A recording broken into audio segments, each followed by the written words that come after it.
All right. Hi there. Hi. How we doing? Just me. All right. Oh wow, that is dark. Whatever. You can see me on out for now. All right. Music's not. I really can't tell. All right. So this is what we're going to be doing today. Basically got kicked out of class about 2 hours early today. Kicked out of class, not for doing anything bad, mind you. Literally, just the class ended early, and he said, "Get out." And it's just, all right, fine. I'll leave. Um, yeah. So we're going to go ahead and I'll pull it up in a second. All audio should be working. First thing I want to do, since today was basically the final exam for one of our classes. I want to actually take a look at what my grade was for that before moving on, because I haven't looked yet. Oh, okay, 93%, 93 out of 100. Okay. That's still somehow a tie for my best. I think I got a 95 on that. I don't remember. All right, give me a second here just so I can see what I got wrong. Uh, yeah, these only became available like or a few minutes ago, so I haven't had a chance to look.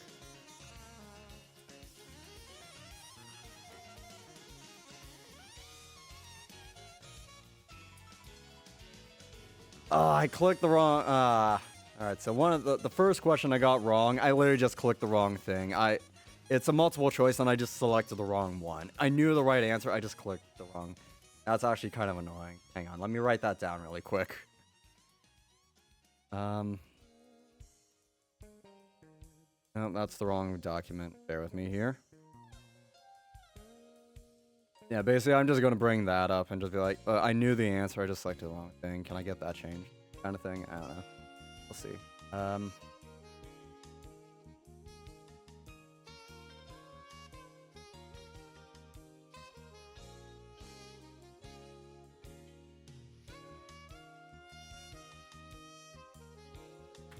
Okay, that's updated. All right, again, bear with me a second here, just while I scroll through. So what was this one? Yeah, that one I knew I was going to get wrong, so that's fine.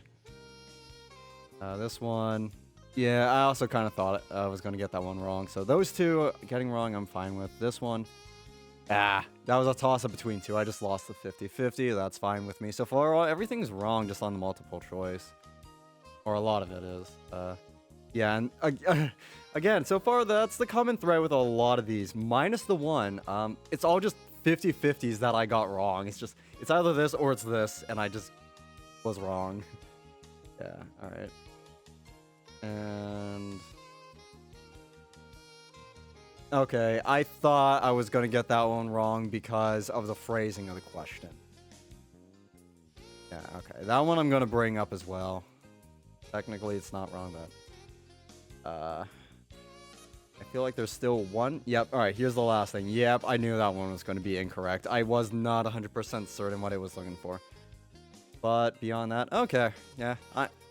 So minus two of the questions, everything else I got wrong. It was literally just a toss-up, and I just guessed wrong. That's fine. All right. Let's go ahead and move on now, since I looked over that, and I'm not too disappointed with what I saw. All right. Let's see here. Here's our session for. Oh god, that. Something looks weird on OBS. Oh, I see what's weird. All right, that looks good to you guys. All right. Let's go ahead and kill jazz music because that's not helpful right now. So this here is what we're actually working on today. The current project that I'm working on for class is.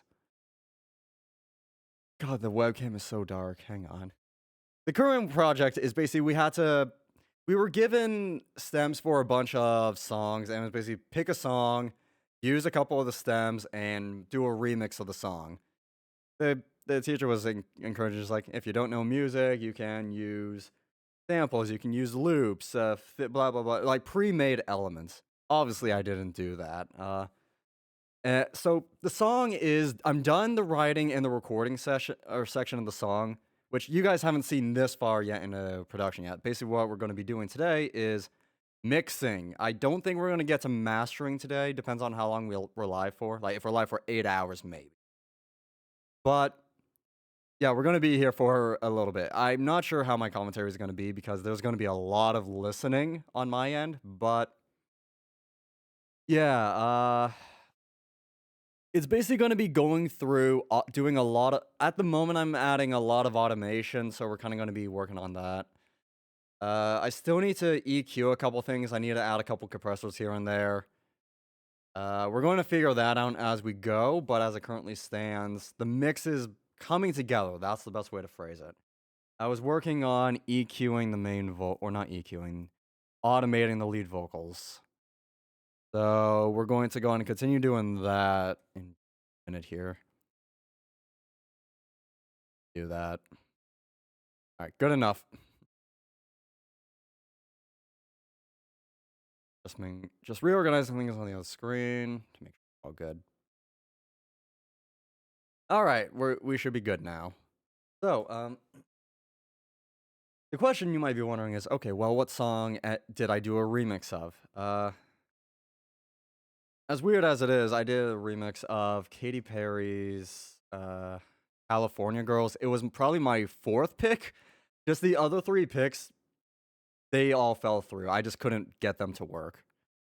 So that's kind of where we are. There's a couple obviously I used some samples, primarily the vocals, but yeah, you guys will hear this as we're going through. Again, commentary is probably going to be degraded today.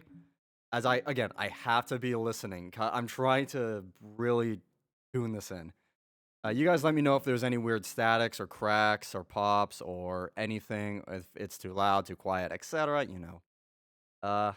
Meantime, I need to get to work. Because this is an actual project and I have to submit it. So. Alright. Alright, I need to try and remember where I was. Right, I wanted to copy the automation for this part over. That's one full bar in advance. Oh, I jumped for it. That should be about. I think I might need to hit that a bit harder because of the guitar, so.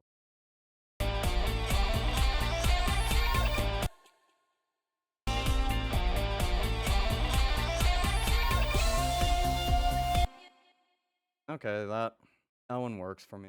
Just gonna smooth this out. Okay.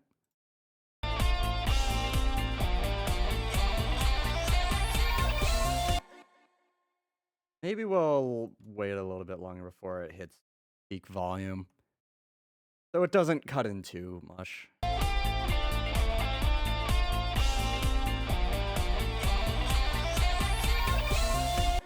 No, we can hit that slow.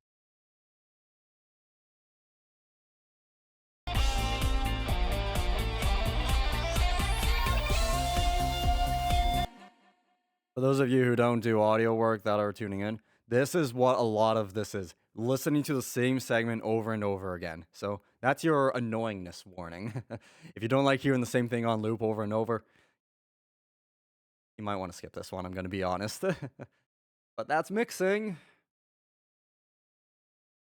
Fortunately for you guys, you didn't have to listen to the stupid project I was doing for a different class, where I got to listen to the same song on loop for about 3 or 4 months straight, actually. Not 4 months, hold on. It's like 2.5 months. Yeah,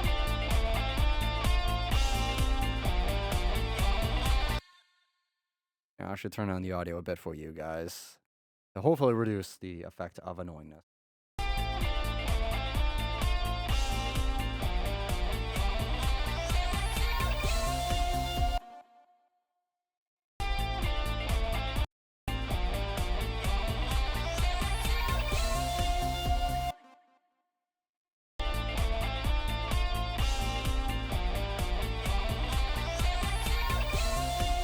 Alright, that one works for me. Yeah. I was thinking, yeah, I just felt like it was coming in a little too sharp, so just dipping it down a bit there, clean that up. Okay, so now problem with the guitar here. It kind of goes and then it just stops. I stopped sustaining that note, I think, because it was starting to get crackly. So let's fix that, shall we? Fortunately, that's very easy to fix.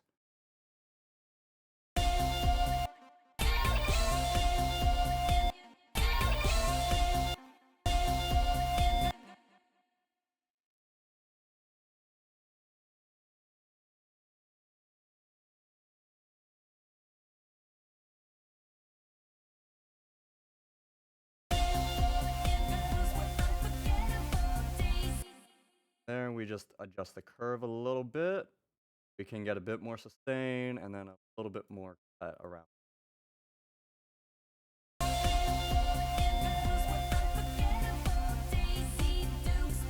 That's already sounds significantly better. Going to that kind of because I'm seeing these pops here.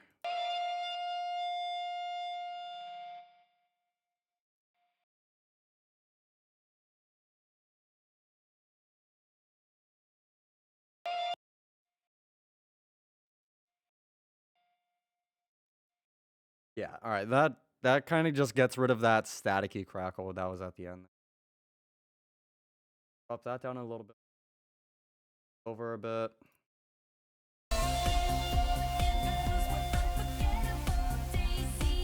That is a very natural sounding fade out there. It's not sustained as long as I would like, but can't win it all.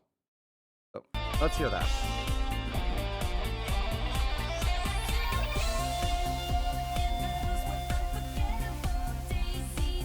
Technically, here, let's go ahead and do this. So that is guitar solo. We want to do ascend to verb law or long verb.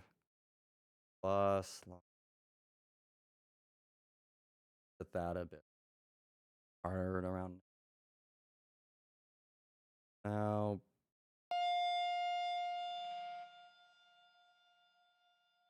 that's essentially what we're doing. Honestly, we don't want that going for the whole thing. Let me get this out.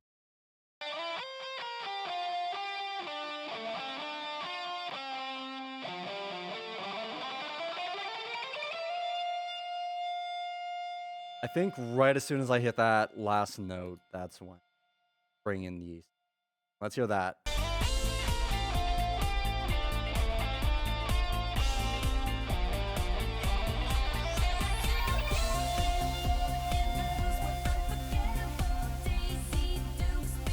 Yep. All right. That's pretty much what we're looking for. It just holds on to that note just a little bit longer, even after the note has stopped. It does ring out for a bit long. I mean, nah, it's fine. Whatever. All right. Let's just go ahead and get that in. So we want this muted to begin with, and we go into automation. I could just do it here. Automation.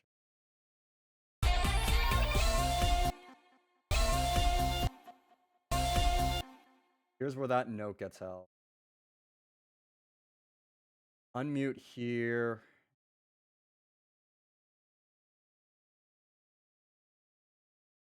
Kind of so it doesn't. Whatever's in this envelope here is basically what's going to be affected by the reverb. Obviously, this is post fader, so the fader will have an effect. Let's hear this now.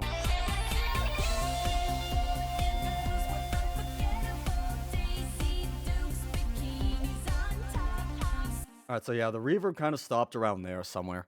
All right, yeah, that was a pretty good tail length. I like that. It sustained it nice and long, kind of kept it more natural sounding without losing it too fast. I actually really liked that. All right. Let me just hear that with more context.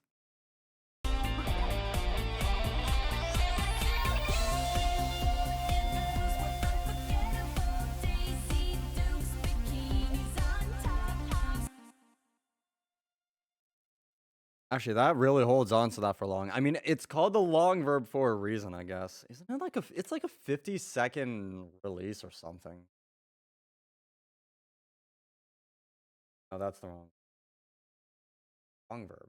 Oh, that is right. Oh, it's only 8 seconds. Oh, I thought it was 9 or like 50 or 60. Is it automated? Long verb? Don't think so. All right.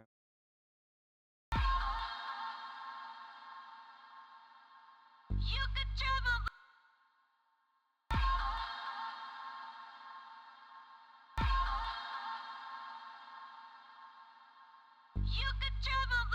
That is long verb, I guess.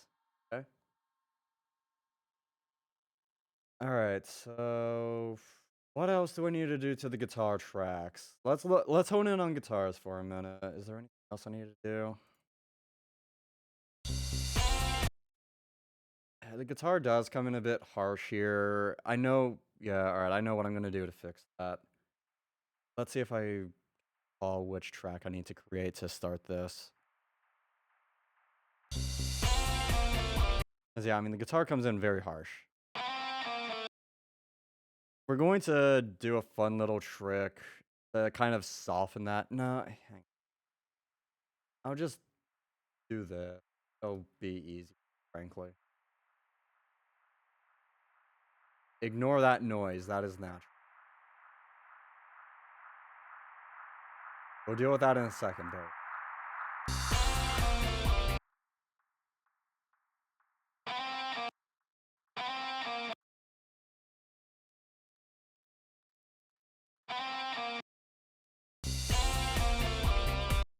Alright, so that basically just eases in. It's basically a bit of a fade into the guitar track, so it's less sharp.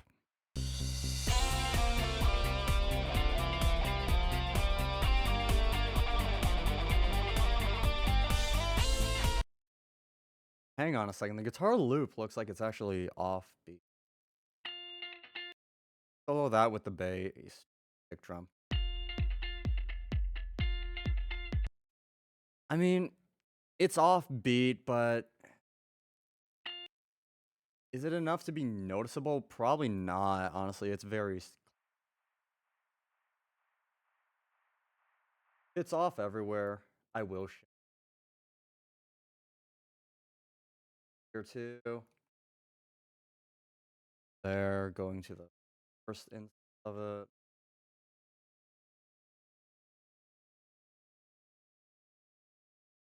We'll just go ahead and shorten it just to get it perfectly.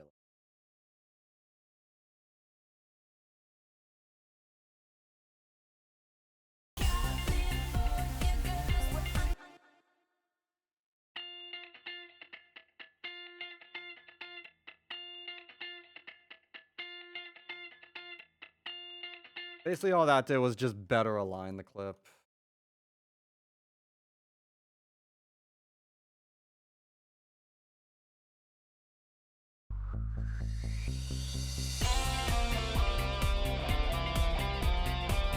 And that's a bit better. I mean, it's barely noticeable, but okay. Then there was another thing that I needed to change since I'm working on automation now. It was this mess down here. Not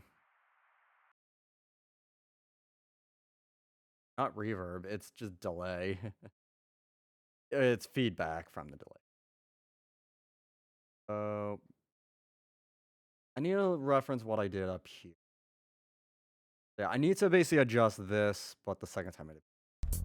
You could travel the way.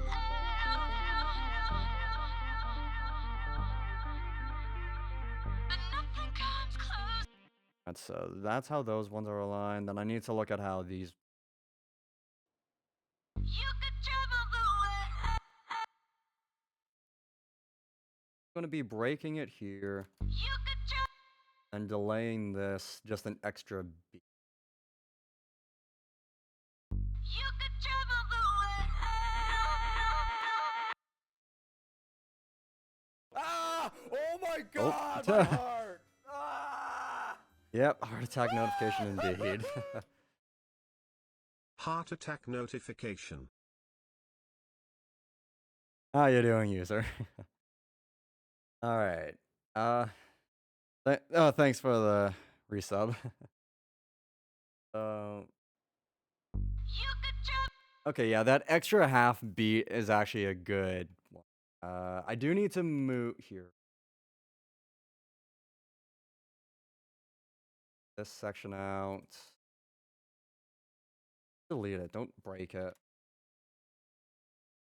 I need to move the automation here with the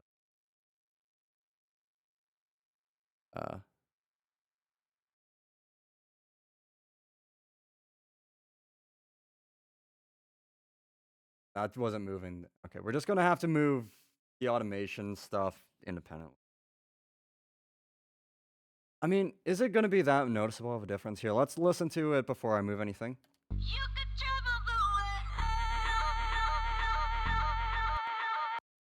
That's before moving, and then bar, one beat. You could travel the world.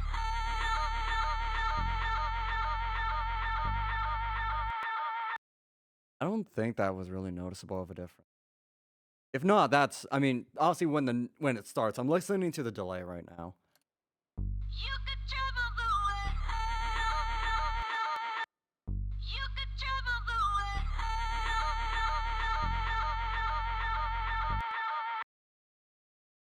I think it's fine. All right. And then we gotta do some massaging on this. That one also one.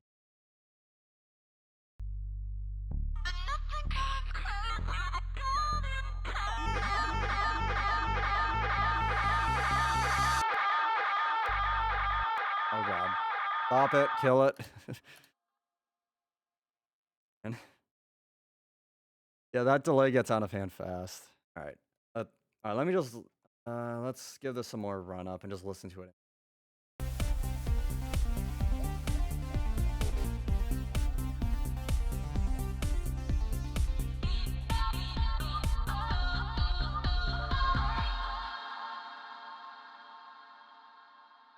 You could travel the world.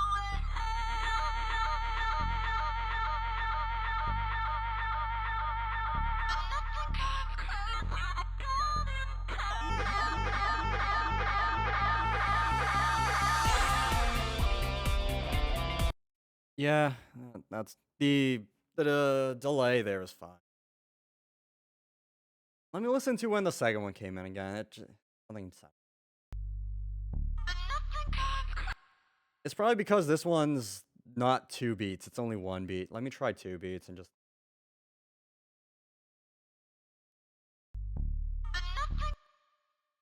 With the context from the first one. You could travel the world.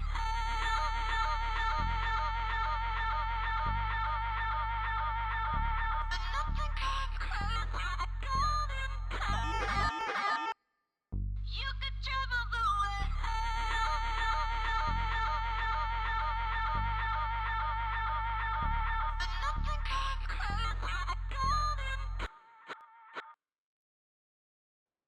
You could travel the world.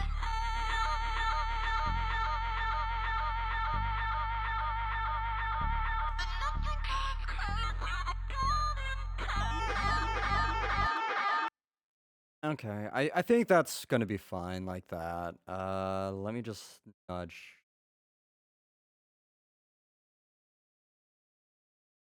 That way the delay is more to how it was before I moved anything.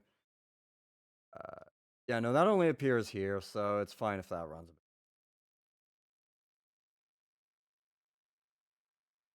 Grid snap it to the end, so that way it doesn't run long. Kind of break the other side from it, but whatever. Doesn't matter. It only occurs here or at the. We'll deal with the here. You know what? Just tamper with this delay a little bit more. I was messing with this right before I went live as well. I'm just having a hard time finding the right point to have it cross over from when it goes from into the guitar. But also, I heard that there was a very sharp click when this first started. So let's fast and.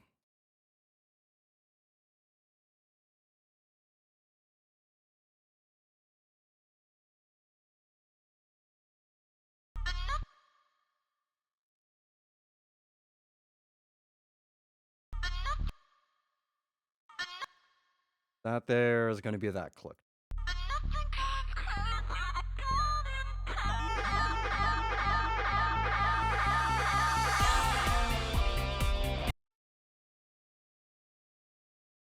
I don't know if so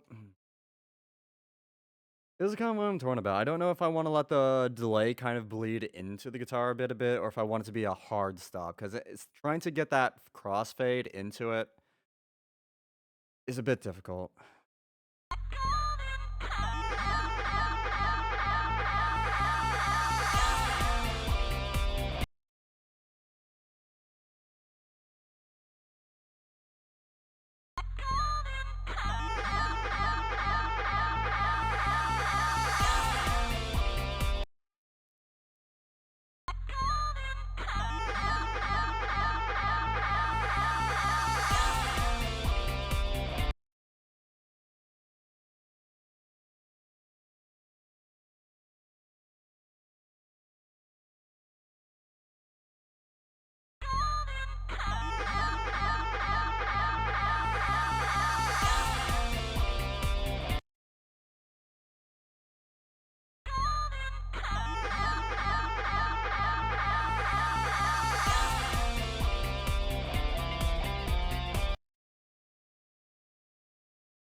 Um,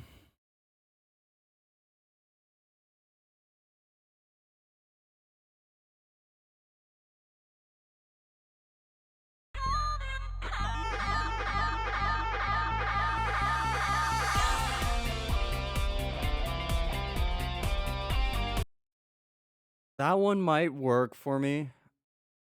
Um, do I have any reverb going to the distortion? I have short verb. Um, okay. We'll leave that for now. I feel like that's a steady improvement. All right. What else do I need to adjust? I could probably EQ the main guitar. Let me that or the guitar loop. Zoomed in on all stuff by accident. Fortunately, that doesn't actually adjust the volume. It just adjusts what you're looking at. That was what? Oh, yeah. Control Alt or Shift Alt scroll wheel.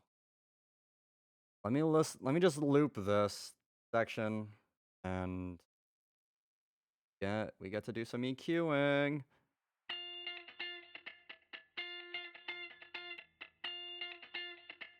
First, just so I see the spectrum somewhere.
Okay, the sound, I don't know how it's coming across to you guys, but that sounds a little bit more full now. There's even though I never removed any of the high end, it's because I brought up the low end, it's actually kind of masking the high end a little bit.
Okay. All right, yeah, there I noticed that there was a bit of a frequency that was kind of bothering my ear a little bit, so I just went to find that. Yeah, it was around 3.5 kilohertz. So, so here's how it sounded before. After.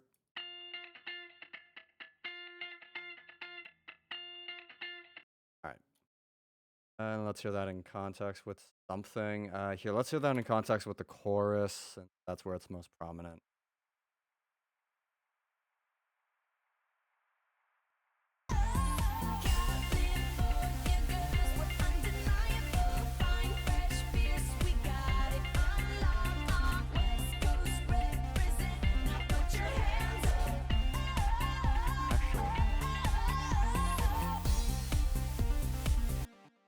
And this is why we hear things in context. I noticed the lack of a bright and actually kind of brings the guitar out of the picture a little bit more. Not in a great way.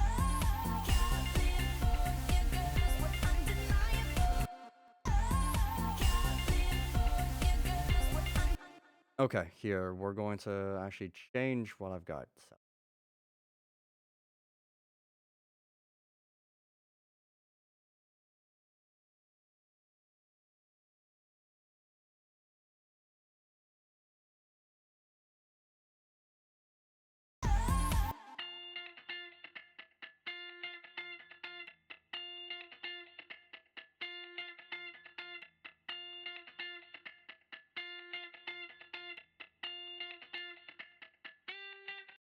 All right, now the sound has that slightly higher low end, but it also preserves the high end a little bit better. So we got a best of both worlds scenario.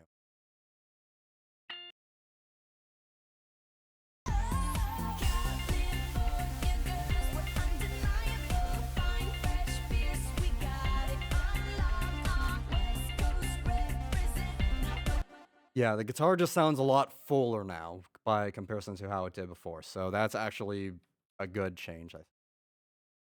All right. What does not have an EQ on it, and do I feel the need to EQ? So I'm not touching the noises. I've got that processed already. Synth filter. It's technically that one's a bit of a hard one because there's already technically a filter on it, or it's already been processed, kind of.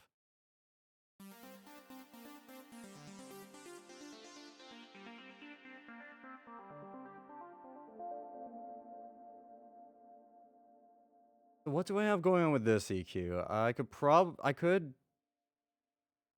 here. I let me let me try just one thing. Just I want to curve off a little bit of the very high end. Pretty much just doing that should be sufficient, honestly.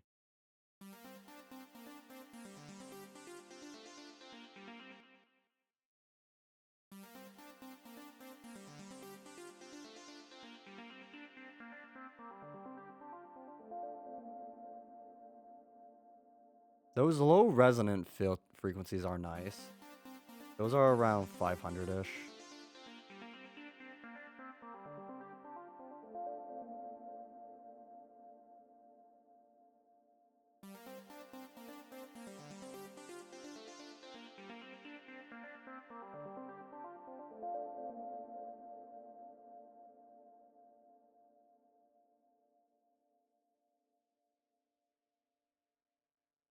So because of where I'm boosting, I want to cut in the same general area. Because this is the 200 to 500 range is typically referred to as mud because it doesn't sound the most pleasant, or it has the tendency to degrade sound. You got to be careful in there.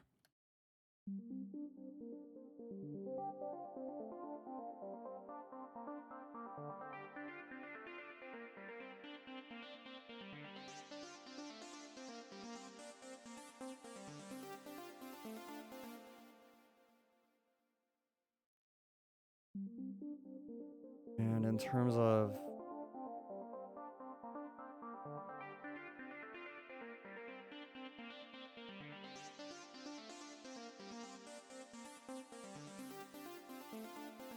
I'm just gonna leave the gain staging as is. I don't think I need to touch that too much. All right. The wisps. Ooh, I haven't really given this a listen. I still don't know 100% if I'm gonna keep. I might keep it in the song still, but 'cause yeah, basically, I have this other export that has a very weird effect on it.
It really doesn't exist below 500 hertz. All right, we don't need to toot that at all.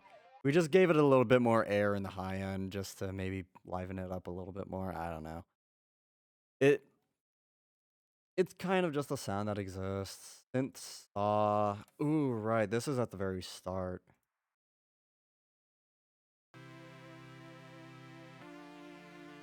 Now, given that this one's a stem from the original song, I don't think I need to process it very much. Similar to the guitar, I don't think it needs much processing.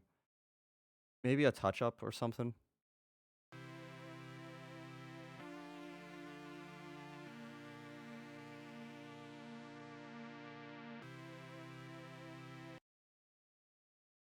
Does it even need a touch up? I don't think so. I mean, I can give it a slight buff around like the 1.5K area, maybe.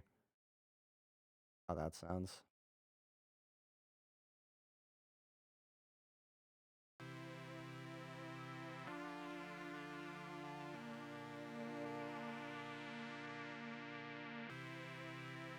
Actually, just right around 2K might be great.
Eh, it's minuscule, but it does kind of just brighten up the high end a little bit more. Because so when I first brought in the green node here, it sounded like it just muffled the high end completely, even though technically it didn't. But yeah, kind of keep the two in check a little bit. Just bring them up just a hair a little bit without touching the low end. I think that's a. It just touches up the sound. Not really needed, but why not? I don't have any processing on the Vox samples. Let me see what I've got going on here and decide if I need any. Or processing meaning, I mean, it has a compressor. It doesn't have any EQ. I need a solo donut.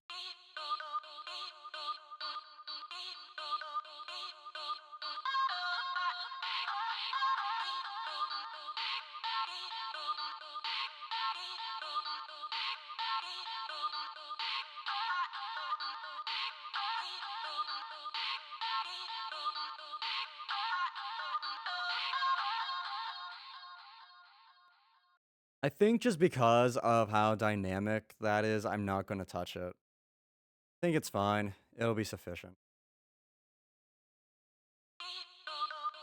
Let me just hear things in context.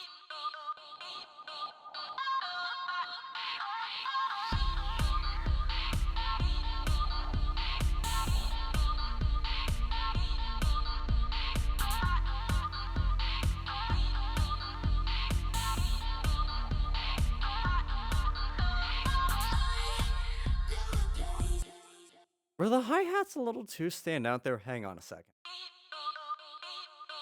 Right, yeah, I think they were. I need to bring those levels down a bit. I think that was a note I made in my head.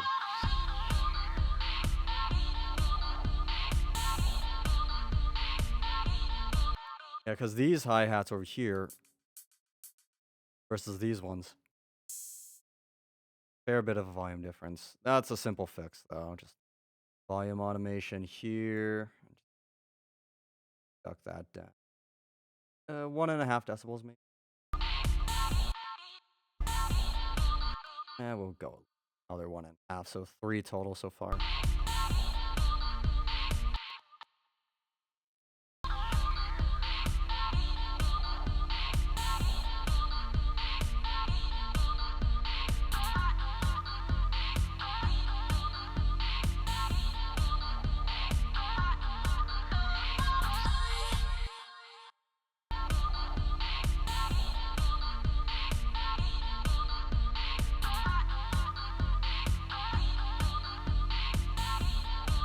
Alright, that's a bit better. They were just a little too hot, and they're a little softer now. That's good. Right. I wanted to add some processing to the drums. Where's the drum bus at? Over here. So right, I also need to make sure that this is going to the bus. Everything is going to mix, right? Mix or its appropriate channel. Yeah. All right, so all the drums are going into this drum bus, which in turn goes to the mix bus, which goes to the. So, please don't hear any pops or clicks. Can you guys still hear audio? Simple answer is no, because this reset. Yay. This is how I got the audio pump or going out to you guys.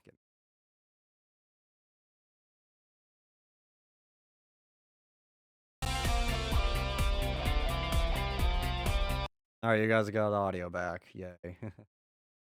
Okay. So yeah, no, processing. I want to do some processing on the drum bus. No, I don't want to do it on the bus. I want to do it on the individual drum channels. So let's solo the drums, all of them, just because I can. I need to do more mixing with the cymbals, actually, because I'm looking at how flat those are. 1.5, 1.5, 1.5, 1.5, 1.5. Cymbal 6 is up to 0.6, though, so that one's been changed. The hi-hats I'm not going to touch. Snare, kick, let me...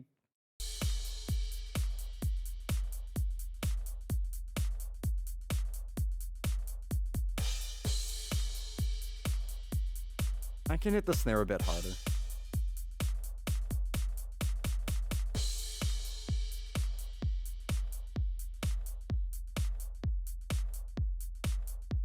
I think I'm going to end up doing a thing. What I might end up doing instead of adjusting the mixes of these, I might just adjust the individual cymbal hits themselves. That might be better. I don't know yet. So yeah, we'll try and process the drums.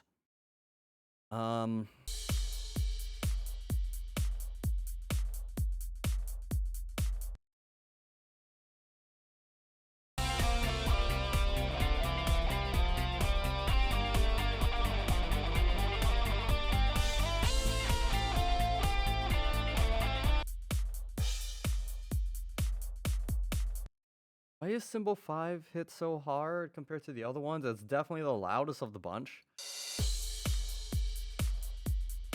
I might have adjusted that one by accident, potentially. Maybe not.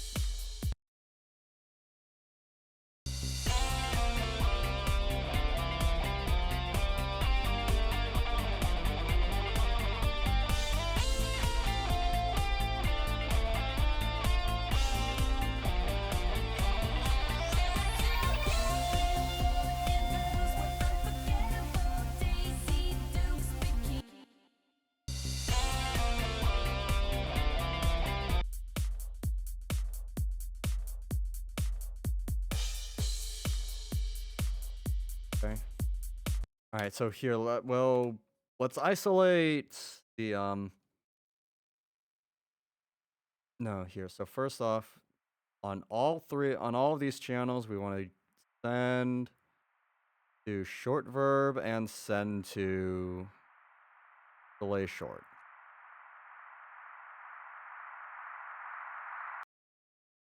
Sorry, that feedback. It's just the way I have it all programmed. Whatever.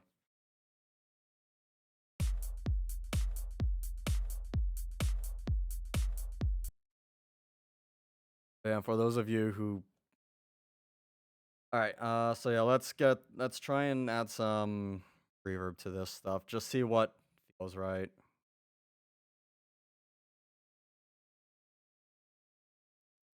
Do a full like that. Let's start with hi-hat.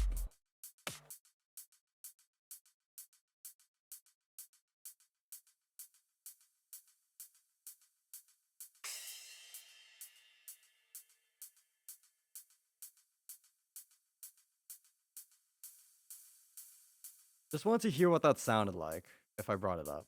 It just sounded very hissy.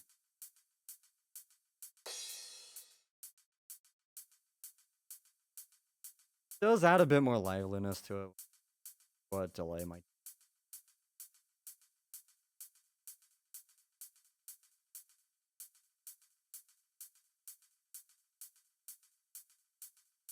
Just the slightest little bit of delay, I think, is all we need. Not much. Go snare. Might need a bit more.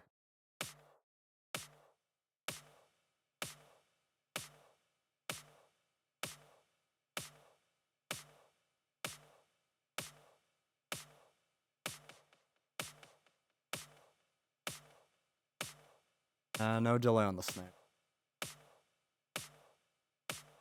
And kick. The kick really shouldn't have anything on it. Maybe like a little, just like a tease of a reverb might be nice.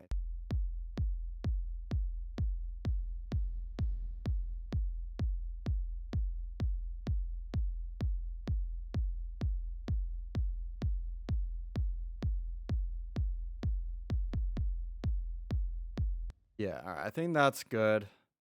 Just so I know what's not being used, let me bypass those delays. I guess I could just remove them completely, but I'll just remove them. It really makes no difference if I remove them or keep them. And all of these together.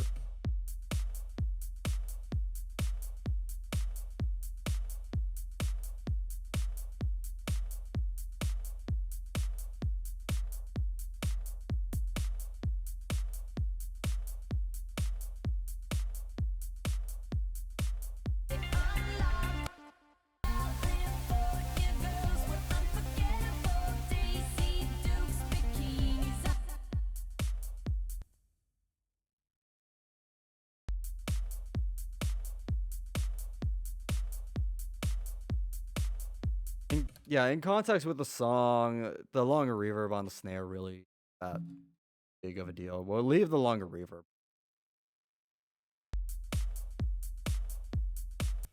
Here, what if I actually do a separate reverb channel here for the drums? Because this here is using a plate algorithm. I almost feel like maybe a Hall algorithm might sound better. Let me experiment with that.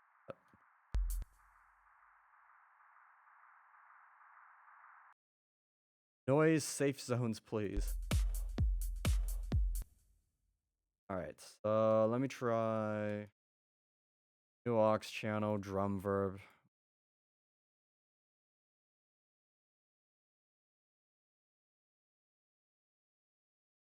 That one for now, and then we'll just Hall algorithm. I'll still do those high frequency cuts. Actually, maybe a little sharper on those. Then maybe like a medium Hall. All right. Before doing much more,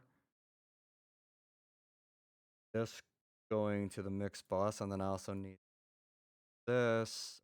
Have the input to bus 15. We'll rename that quickly. Drum verb. Full caps because I don't know. I just keep alternating. Is it full caps or full lowercase? Verb. Let's try that instead of this short verb.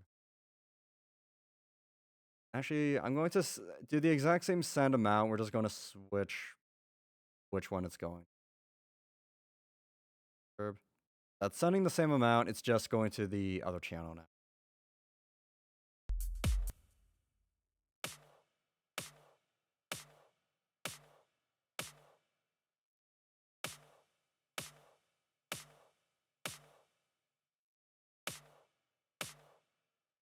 Yeah, so on the short verb, which is the plate reverb algorithm, there's notably more hiss. Maybe if I send this a little bit.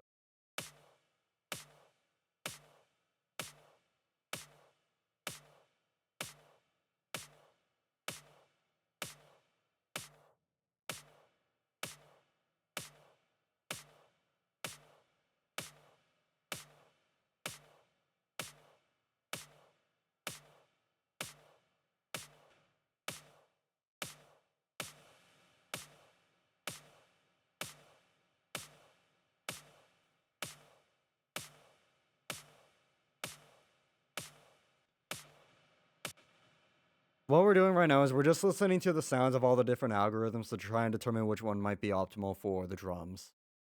If you're wondering what's going on.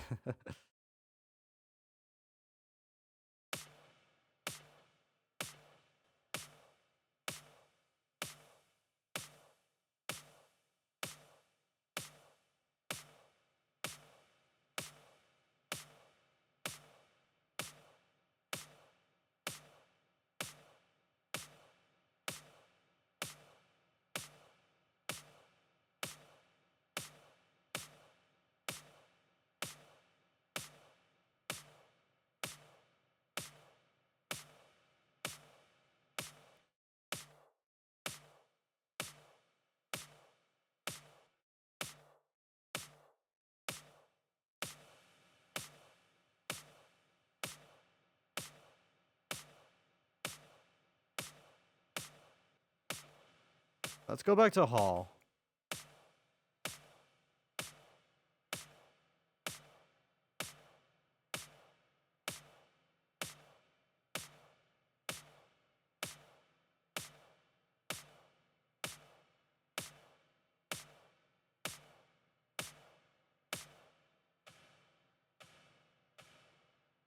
This is what just the reverb sounds like.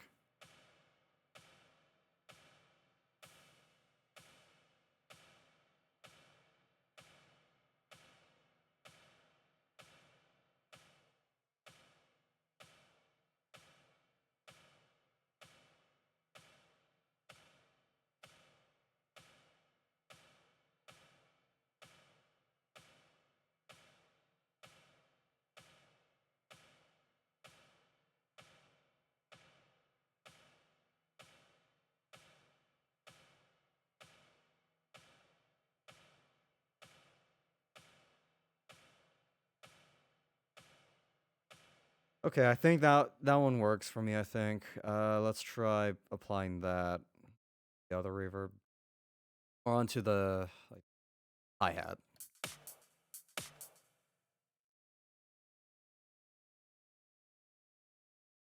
One, two.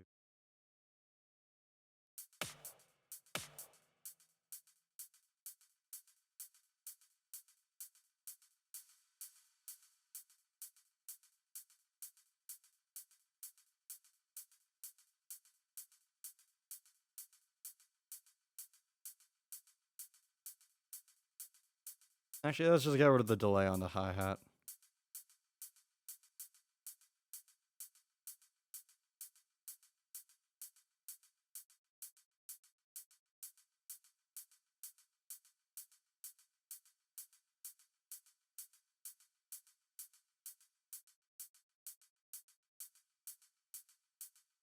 It just I mean, you can't hear the reverb very much, but it does sound noticeably.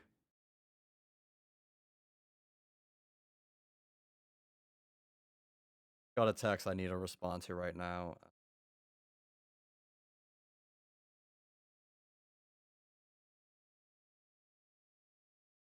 Um, Sorry, let me finish what I was saying about this though. Yeah, so when I remove the reverb, it just sounds notably drier. When the reverb is there, you don't really, or when I introduce the reverb, it's not too different sounding. But I don't want to push the reverb too hard. That's the thing. I could do that a bit more though.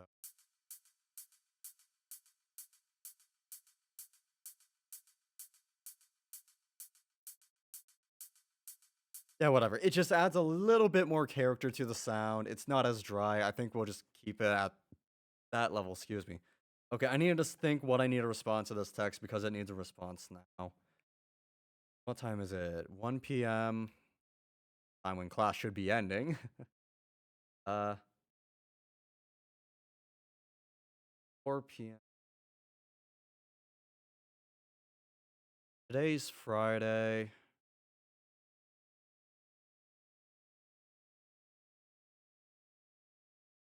I'm trying to think. Do I? It's basically, I don't know. Do I want to do a thing tonight or do I want to wait till? It's not going to affect today's stream. I mean, it might force me to end it because I'll be on a time limit, sort of. But this stream wasn't going to happen because I was going to be working on this. But I said, you know what? I'm just going to work on it on stream. Why not? Give you guys a nice little treat of what mixing is, of what I'm trying to get a job doing. um.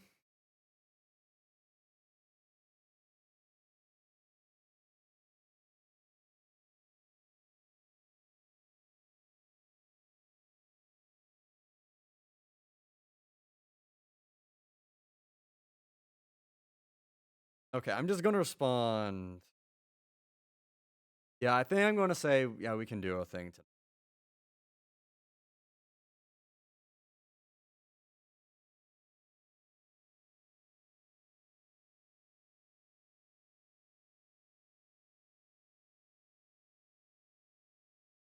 Okay. Wow, that took me 3 minutes to think of a response, huh? Whatever. All right, let's keep tweaking the reverb that's currently.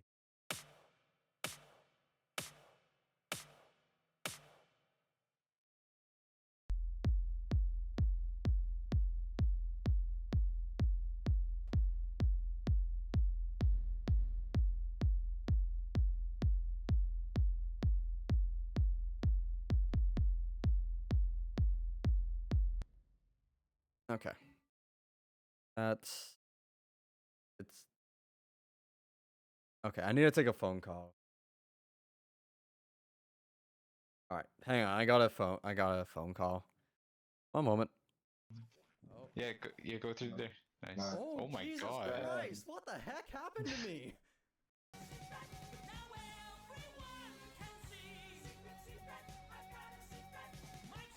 Okay, are people actually killing this avatar now? I think so. Jesus fucking. Whoops. What? I wonder what. That is what I call. Fuck you, I'm surviving. Ow.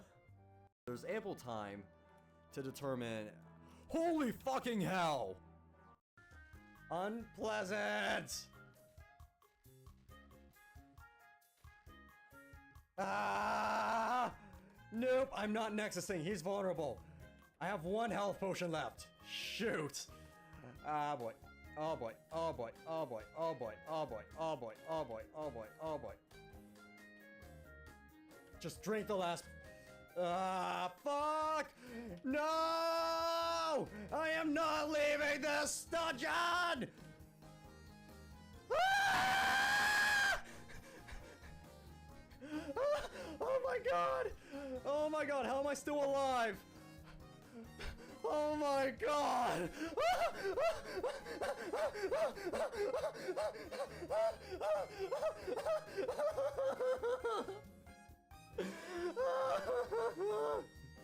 Tokens.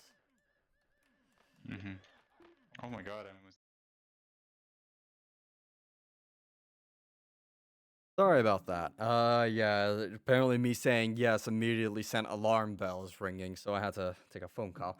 All right, where were we? Right, so we're adding reverb to all the drums.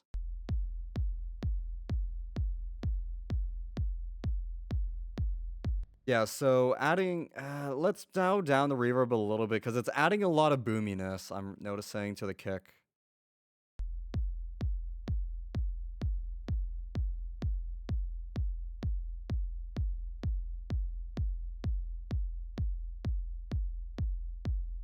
Okay. Yeah, so that reverb is it's just adding just a little bit of character. It's not too overpowering. I think that's fine. That's one was extreme fun. Did that one meme? Oh, hey, Colin. It's been a few months since I've seen you around. How you doing? All right, so that's good. Here, let's see what we can add to the symbols. Unfortunately, they don't play very much, so we're gonna have to do a lot of jumping around. But here, let's go down this in order. Horrible, you wish to die. Yeah, that's not great. I'm gonna be honest. Hopefully things get better soon.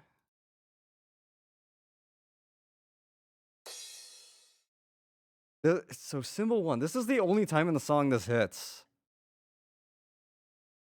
Reality is harsher than you anticipated. It really is, unfortunately. But it's something we all have to live with. Unfortunately. But let's all just run out into the woods and deal with nothing, right? That's the best way to alleviate stress. You can't be stressed by something that you can't be touched by. I don't know what I'm talking about, okay? But yeah, no. I get what you mean when you say reality is harsher than you anticipated. So that's a very short hit.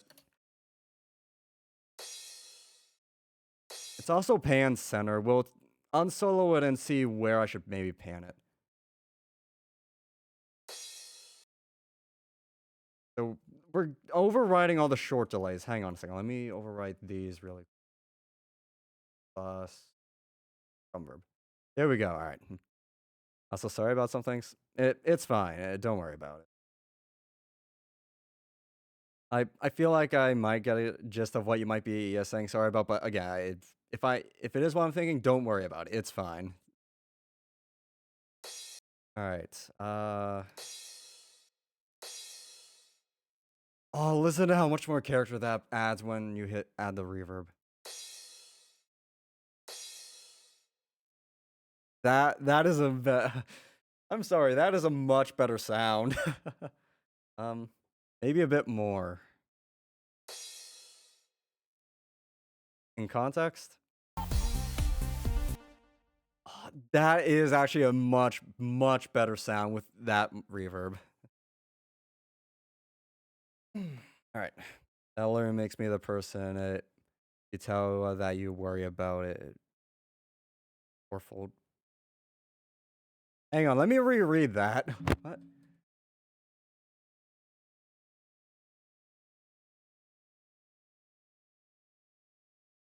I don't think I quite follow what you're trying to say with that. I'm gonna be honest. It might just be the phrasing. It could just be my lack of understanding. I don't know. I guess now phrasing and understanding are technically two different things. They can be seen as one.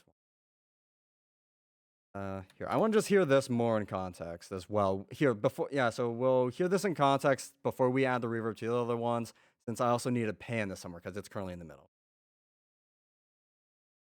I kill your family, you apologize, you say don't worry about it. Well, I mean, look, I'm a Canadian. I mean, playing into the stereotype, I'm a Canadian. Canadians will somebody can walk into you, and you are the one who says sorry, not the person who walked into you. That's literally what happens here. Like somebody opens a door in your face, you apologize.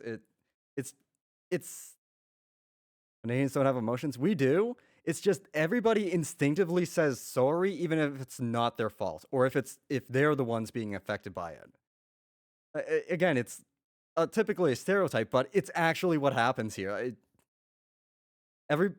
Somebody will punch you by accident, like while trying to reach for something. You say sorry, they say sorry back, and then you both go about your own ways. I don't know. It's fun. You know, how long have I been live? An hour? I do have a full glass of water and I haven't touched it yet. Here, let me hear this in context and then, yeah.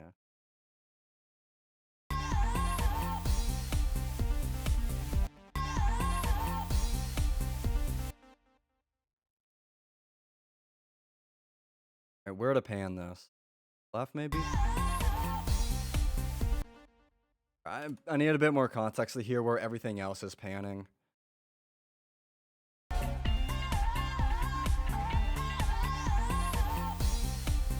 Wait, where's the hi-hats? They should... I thought they had. I might have reset the panning on the hi-hats by accident. They were supposed to be.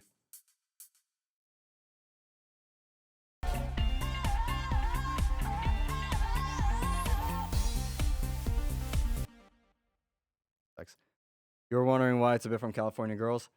Yeah, so for the project that we're working on is basically we were given a list of I think 12 song. How many songs was it?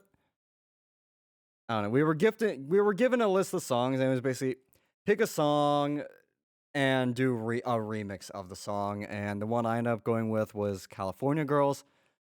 No, it was not my first pick. No, it was not my second pick. It was I think my fourth pick. My other three picks I was trying to take the vocals and turn it into a rave song. Yeah, it turns out I don't know how to write rave, so I decided to go EDM. And I thought, okay, well, what's the poppiest song? Well, probably the pop song. That's why it's California Girls. I just thought it was cool that we had the stems for the song. I didn't want to use it, but it happened. But I think it sounds pretty damn good for what I've done, so I'm not complaining. Right, so, all right, I need to listen to the panning.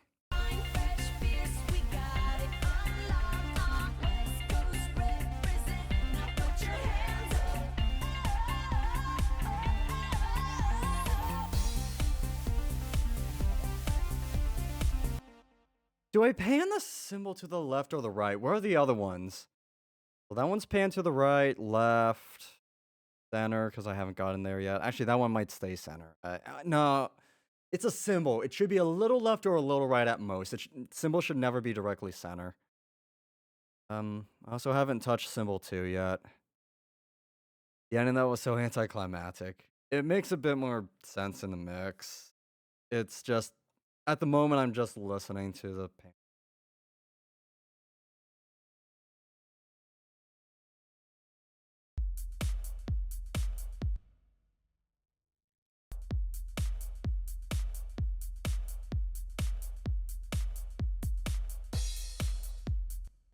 Okay, I need to repan the hi-hats. 1 second. This is gonna take a moment. I got a particular way I do this.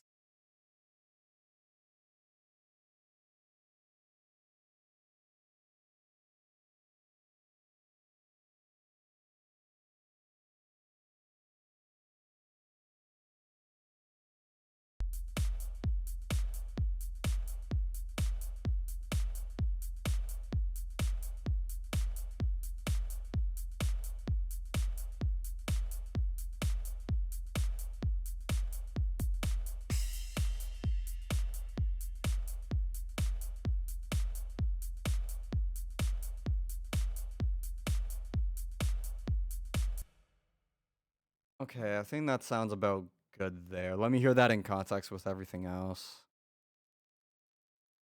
So basically, when I'm trying to find a placement of where to put things, I'll close my eyes and I'll just adjust the pan until it hits like a sweet spot kind of thing. Yeah, that's a great spot for the hi-hat. Okay, that's a good spot for the hi-hats. Back to the drums. What was this hit? How many times does this hit? Twice in the whole song. Okay. I think that one might need to go a little further to the right. Oh, it's actually, or I mean left, sorry. It's already panned to the left. We'll just hit it a little harder. And then some reverb.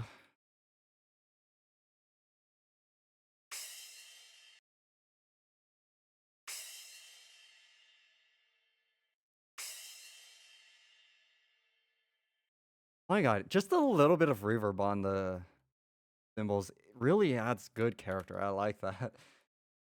Thought I took a moment to find a good algorithm for that. All right, down here we got cymbal 3 next.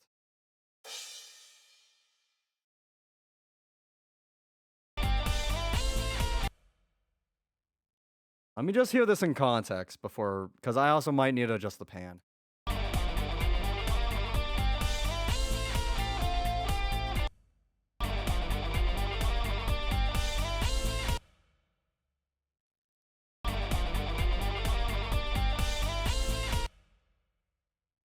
Maybe a little further to the left, actually. Just given how far to the right the other one is, I feel like I might need to balance that out.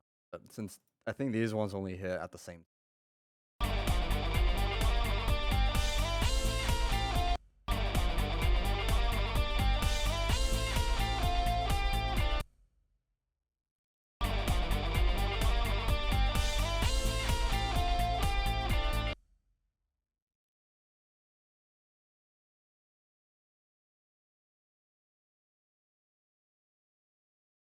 Here, let me add the reverb, and then we're just going to listen through that all of that, and I'll determine the reverb.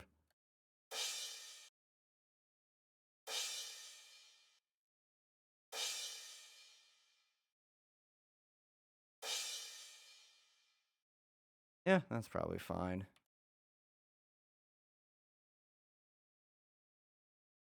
Five.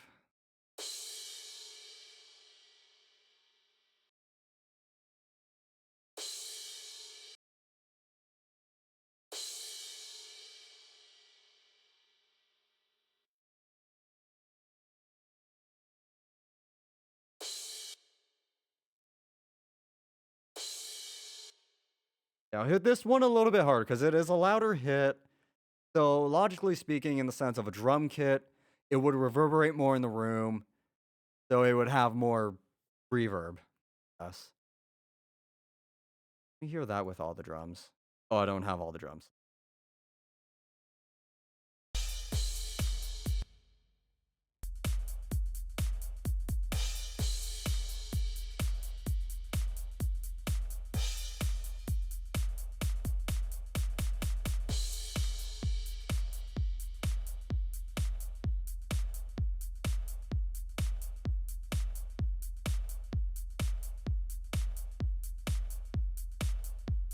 I think I literally just I moved the hi-hats and I think I put them back into the exact same spot there. Okay. Here, let's listen to that. Oh, wait, hold on. Let me do cymbal roll because that's part of this section too, I guess.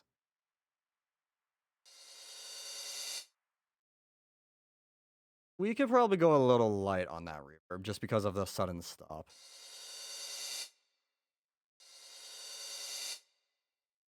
Yeah, that's a bit that's okay, I think.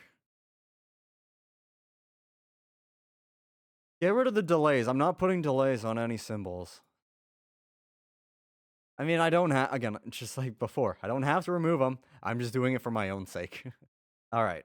Let's hear that all in I know, I keep saying context, context. Oh, something else. Context, something. Look, this is how my brain works with mixing, okay?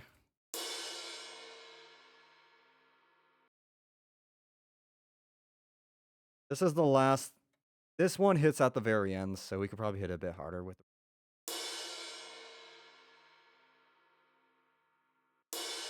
I'm happy with that amount. That's good. All right, let's hear this part with context. Just thing.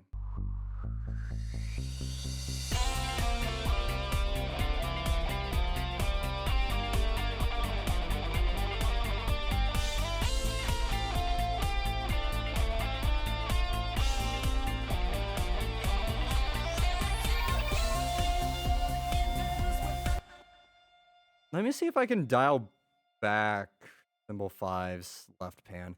Because that was panned all the way to or right pan. I don't know why I'm getting my lefts and rights mixed up, though. I know what I mean. I'm just not saying the right thing. No, I want to see if I can pull the right a little more center. But that was done in Reason, so we'll see how much I can do. I mean, I just turn a knob. That's what I do. No, too far there. Wow, I'm on a razor's edge. That might have actually been the perfect spot. Maybe like 84. Context?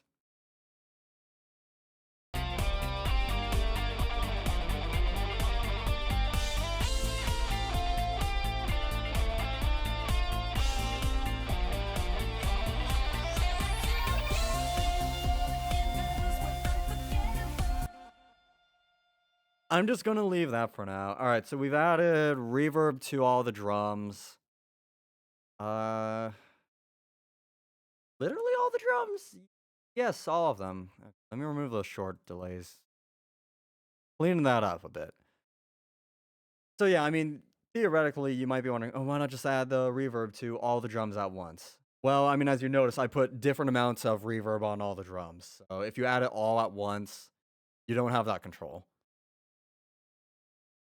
So, what else? So the glockenspiel, we might want to add a bit of reverb to, like a slightest little sliver of it, not much.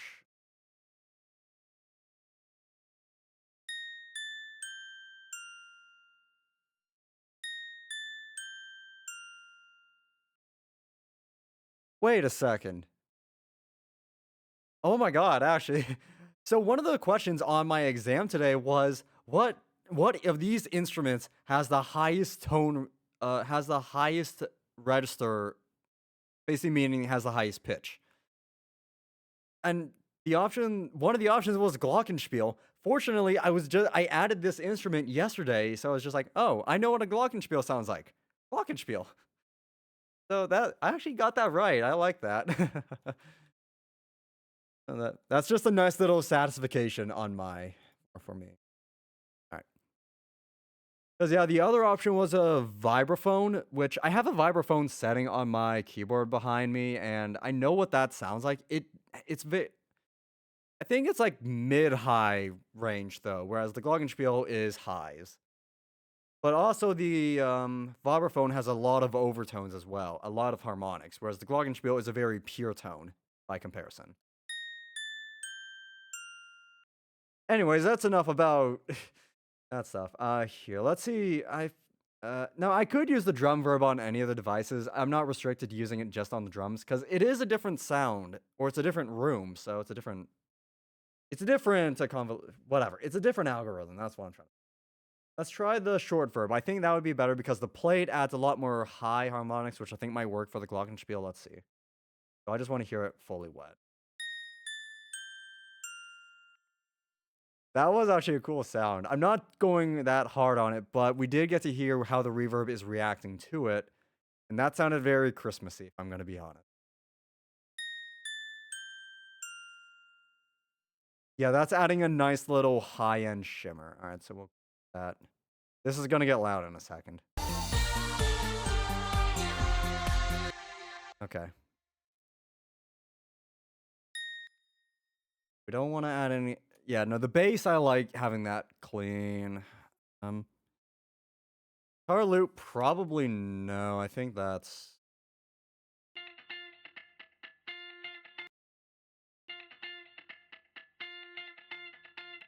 yeah, it kind of has its own delay and reverb in it already, so we're not touching that.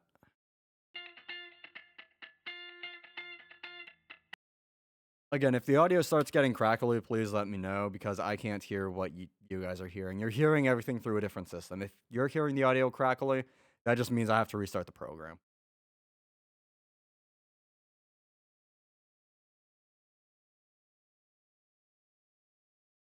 Alright, so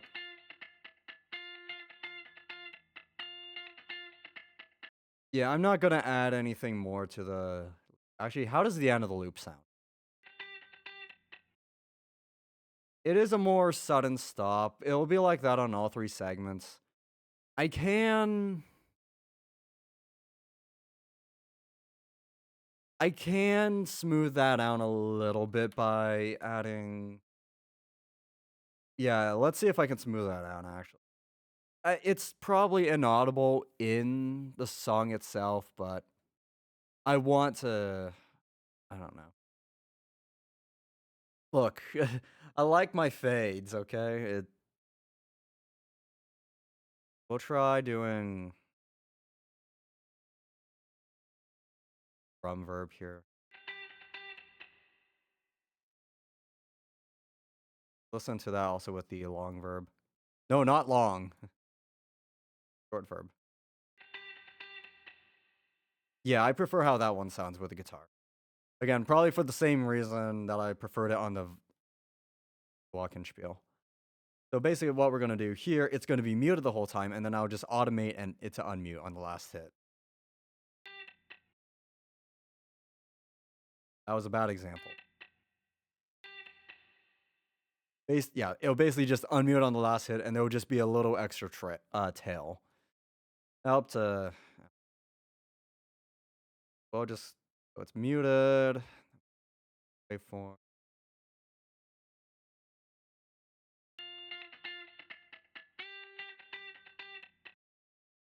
Just have it unmute on the last hit, like that.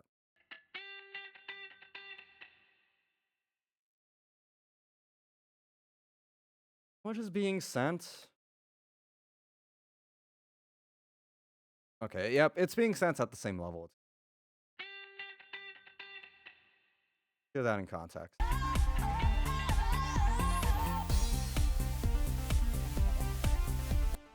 All right, yeah. So it's not very audible in the mix, which I didn't intend on it being. I just want to smooth that out.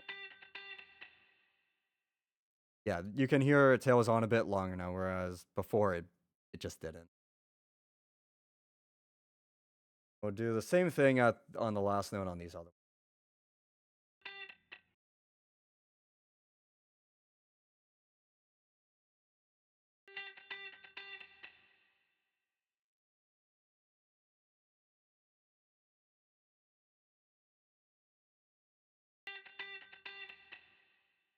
All right. But and also, this is what mixing is. It's very nitpicky type things. Fortunately, I enjoy this. So guitar has long verb, which or guitar solo has long verb, which triggers here.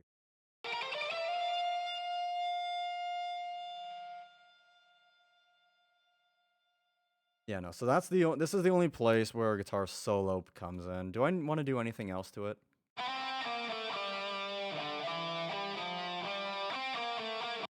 I could maybe add a little extra delay, bit of slapback maybe. I do have a bus routed for delay.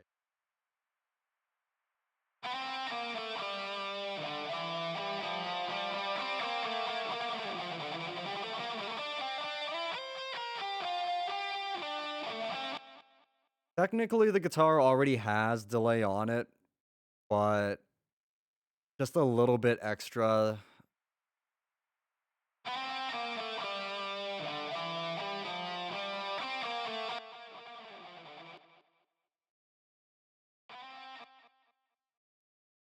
I just wanted to hear how much delay. It's not much at all. By design, again.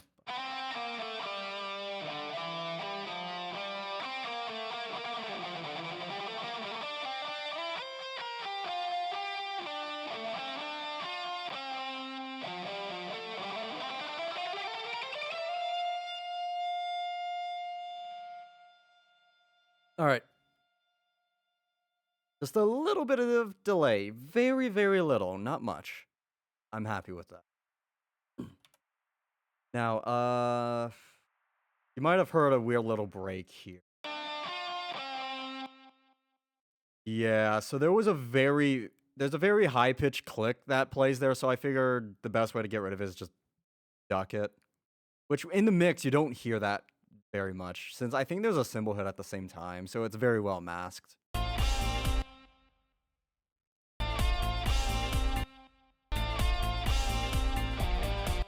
Yeah, it's not exactly noticeable. You can tell something's off, but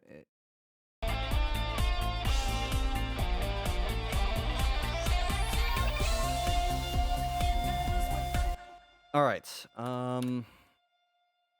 Saved. Now then, guitar harmonies. Let's take a look at that. I also need to look at the time now. So it sounds like I need to be out of my apartment by 4 p.m. So we've got about 2.5 hours left of doing this. Our harmonies are all at the end.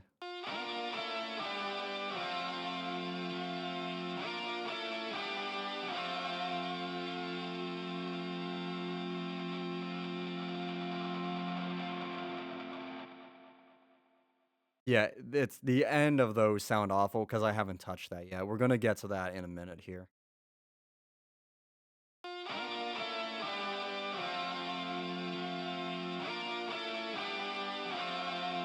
And can I say for a second, I'm very happy with how this harmony sounds. It is 4 separate guitar recordings. I normally have a hard time harmonizing just 2, so the fact I got 4, I'm actually very happy with, because I think 2 of them are an octave harmony, 1 is a 5th and 1 is a 7th. Or 1 is a 4th and a 7th. I don't know. It's something different.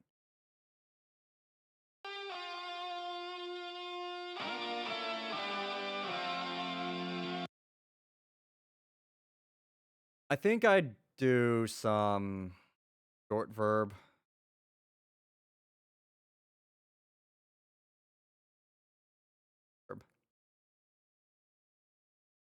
So this is brought in for all of them. It's only going to change 1 at a time. All right. Hear it on this one.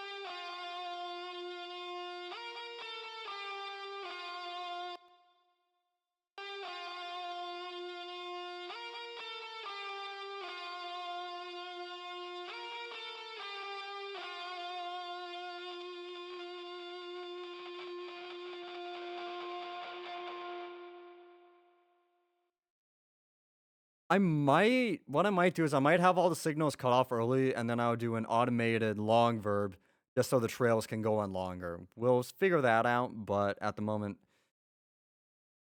I think about -11.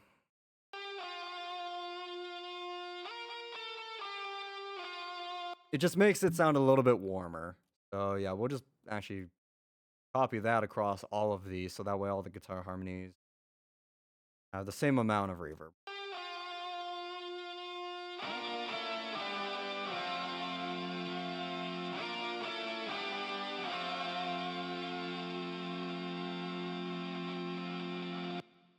All right. All that good. Okay. Actually, here, let me listen to this in context. I'm just going to listen to the whole outro real quick. Volume warning.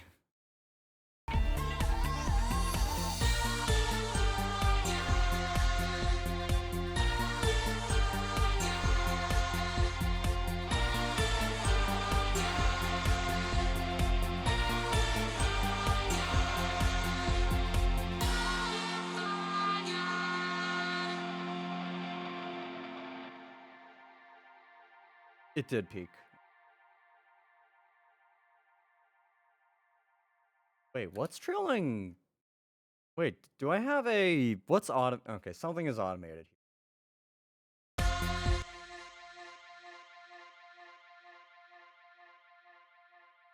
Yeah, that's the feedback channel. Is that coming from here?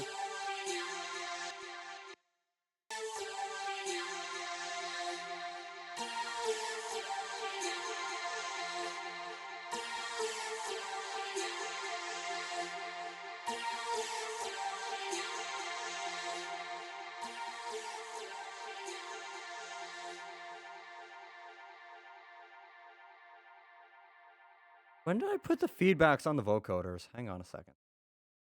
I need to listen to the very start real quick. I just want to make sure that this isn't feeding back.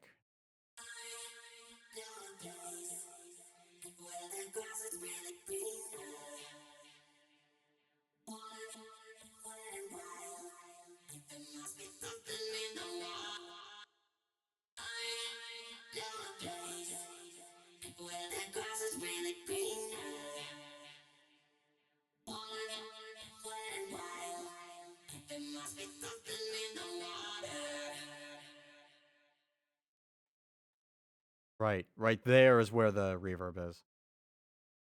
Or the delay. Okay, so yeah, that's there on purpose. So back here, it's not on purpose. However, I can modify it so it is.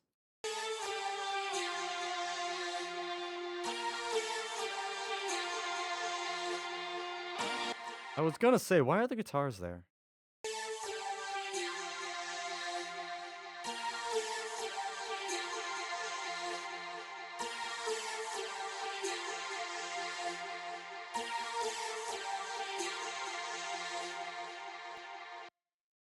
Let me do that.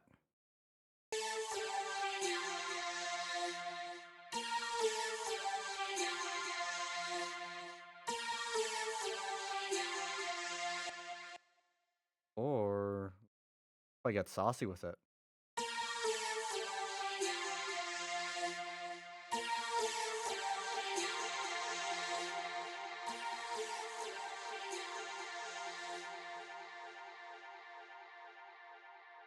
Not on the beat. I don't think. What if I just have this ramp up gradually in intensity?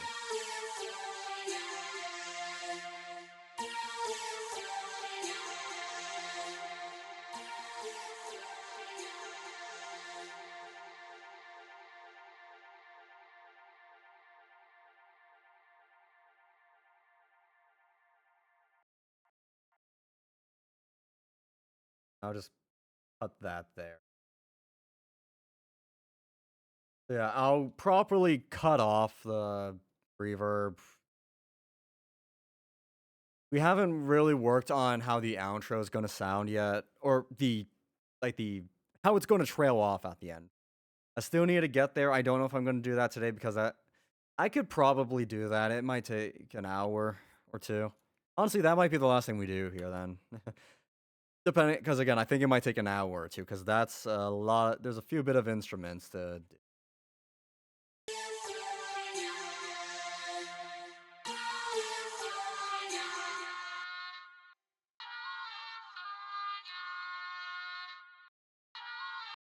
Those do end. Oh, maybe a hair bit of reverb.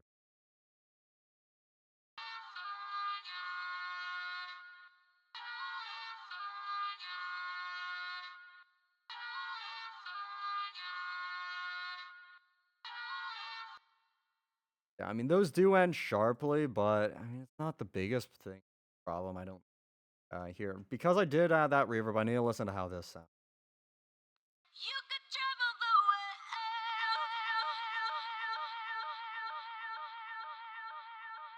but nothing comes close to the golden close.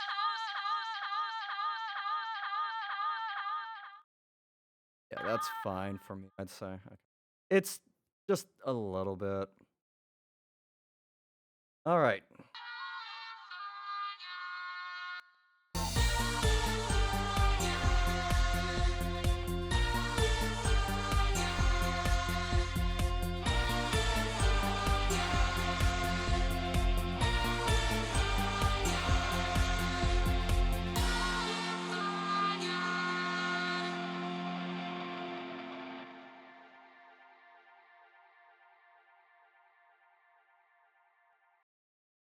Okay. Okay. Okay. Okay. All right. Okay.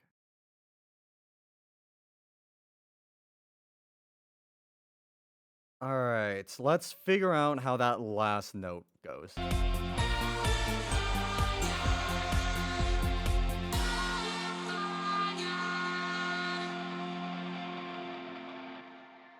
I think the trail length is going to be determined on the guitars, so let's focus on the guitars. Follow the guitars.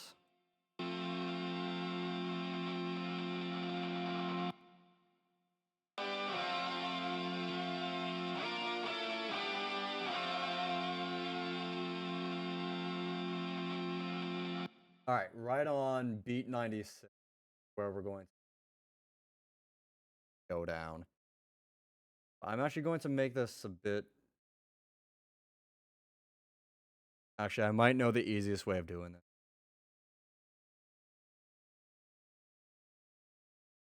I want to select all tracks, not just the one.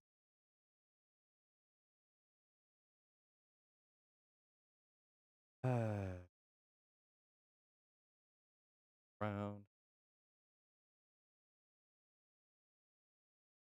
I know. Ah, shoot.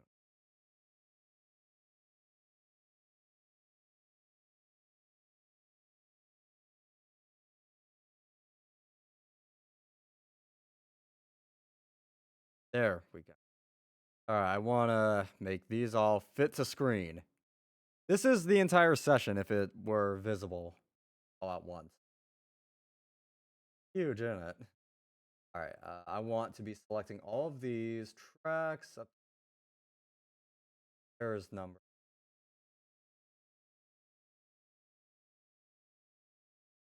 6 here.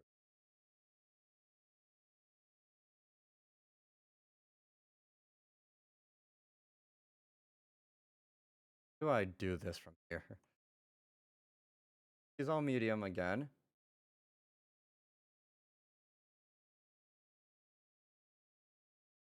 Good. Okay, there we go. That's how we do it to all.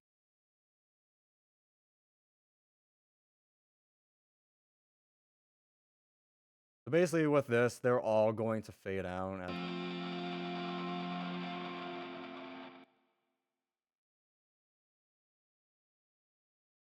Just no, that is that just the curve for all of them? No.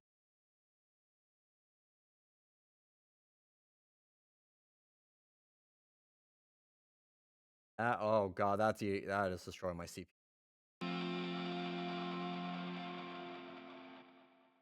And then I can modify from there. That just gives me something to work with.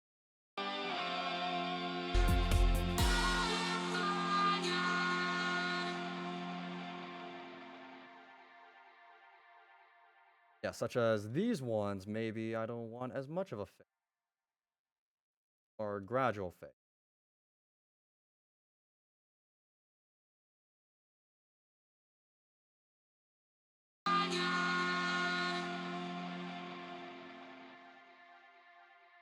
Guitar tracks, for instance, maybe a harsher fade. That. Uh,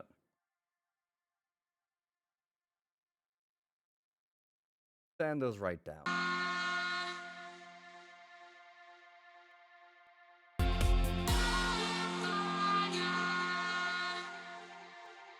Might have been a little bit.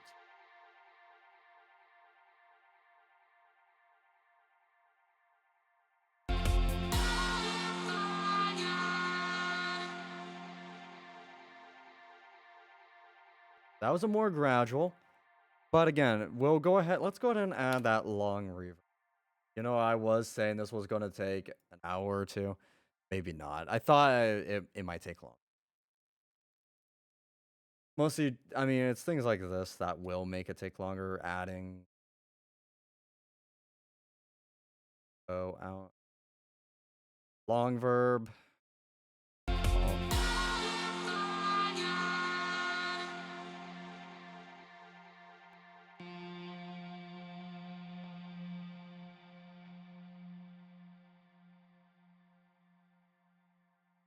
All right. I want to so that's guitar 1. I want to get that one automated first as when I duplicate this or the sends, it's just going to duplicate the automation to all the other tracks as well. So here we want good first off.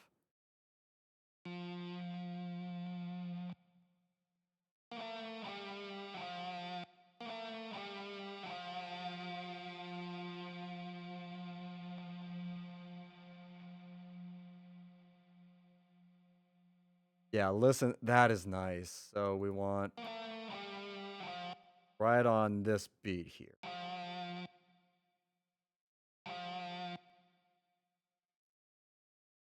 Go. So this is send long verb, mute. Want it to send all of this. Boom, not muted.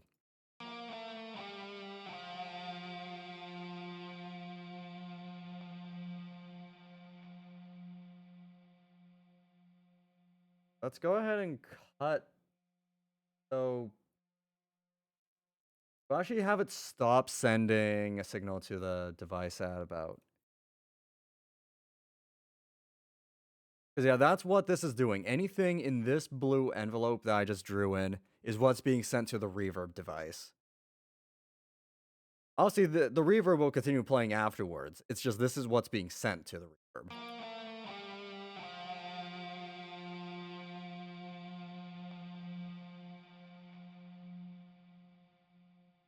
So may as well cut off the part where it's not as good, right? Alright, so we got that done for reverb 1. Guitar 1, and that to guitar 2. The other one for guitar 2, just to make sure I'm happy with that. So guitar thing 2, it's guitar 3, right. I have it going from left left, right, right. That's how I have this organized. Naming convention is confusing.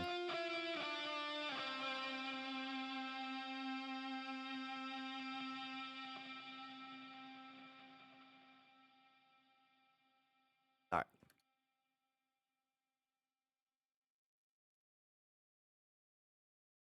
Next.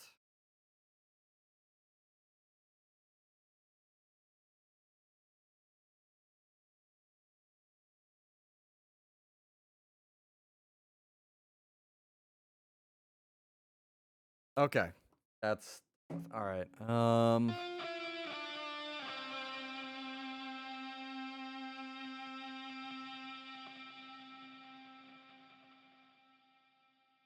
Yeah, here. Wait, no. That one back to waveform. This one, dude, because we hear this one getting a little more crackly, go ahead and just the reverb end a little bit. Then I'll also need to modify the gradient on it a bit more to reflect this.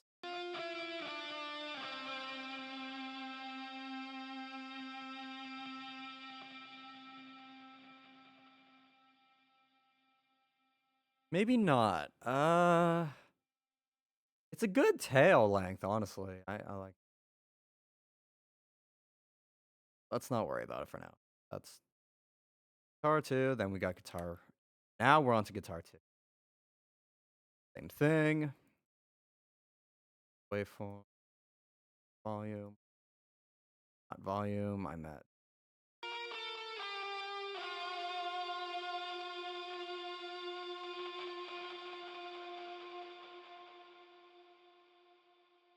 Yeah, that one definitely starts sounding worse. Not a surprise if you ask me. I don't know, for some, I always find that when I'm trying to do a bit of vibrato on a note that's on a higher octave, it always gets a little. I mean, theoretically, I could have done more takes and clean it up, but whatever.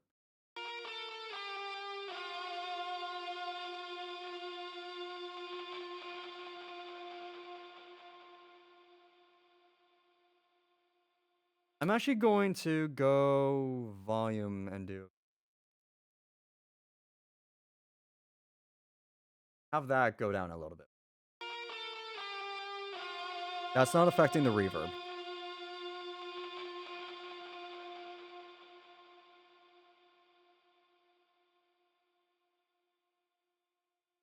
Basically, it's just getting rid of all again more of the crackling, so to say. R4.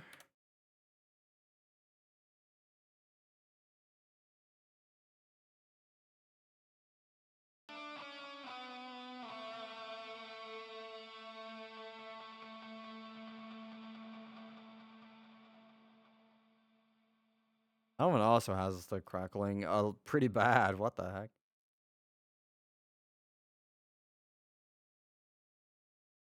Back to wave. See the mute.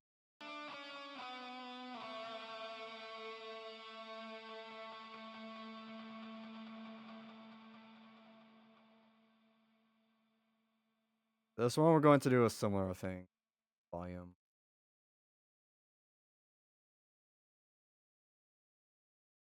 Get that down to like.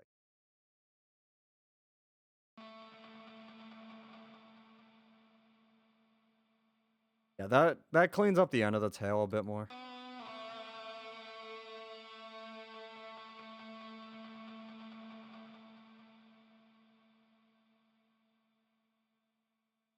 And all the guitars together. Also, that one sounded really quiet compared to the rest, I noticed.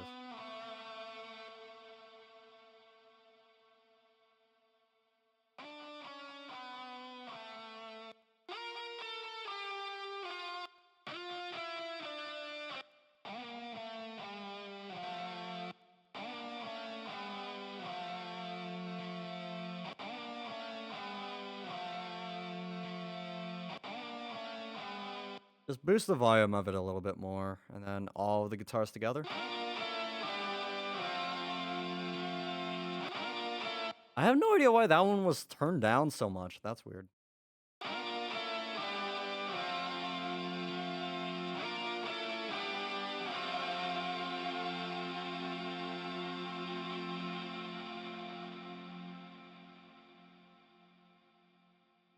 Yeah, now they all kind of end. It feels like they end more or less together, and it's not as one stops, then the next, and yada yada. It sounds more cohesive.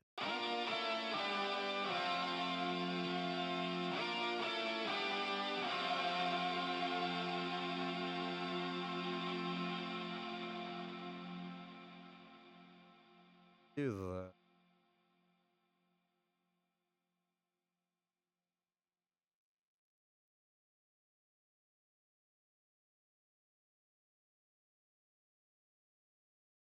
Oh, it's moving everything. No, I just want to move.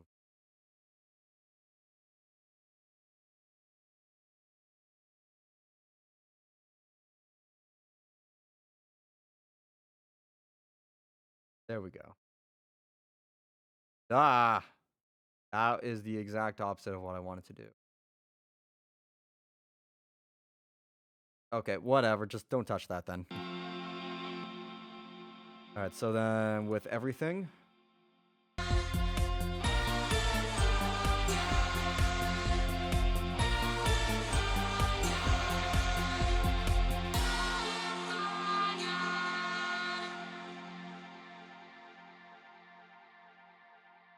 that is a gorgeous ending with the how the reverb is. Okay. Also, I'm thinking maybe I bring in the reverb somewhere else.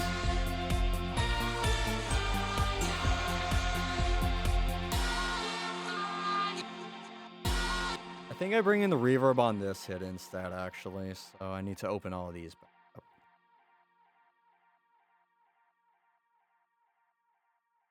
All right. Let me. Can I do this easily? Probably not. Where was the playhead at? Perish.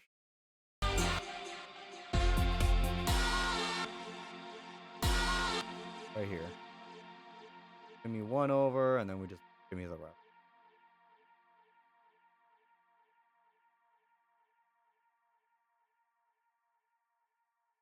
All right, let's hear how that one sounds.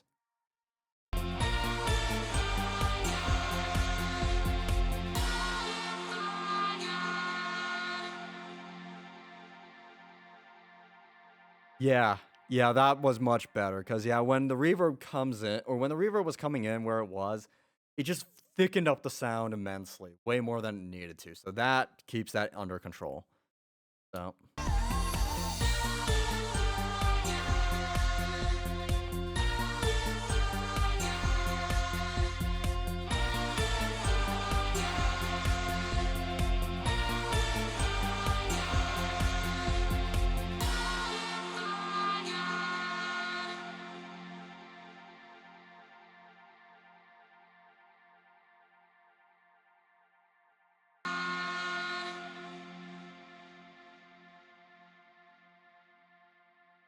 Come on. I want the feedback from this thing to start dying down.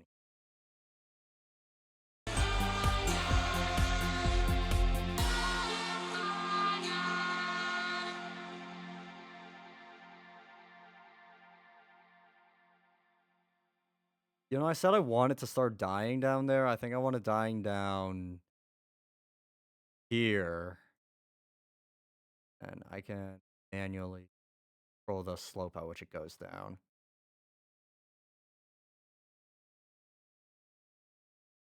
Or it hits flat bottom, which I'll make there.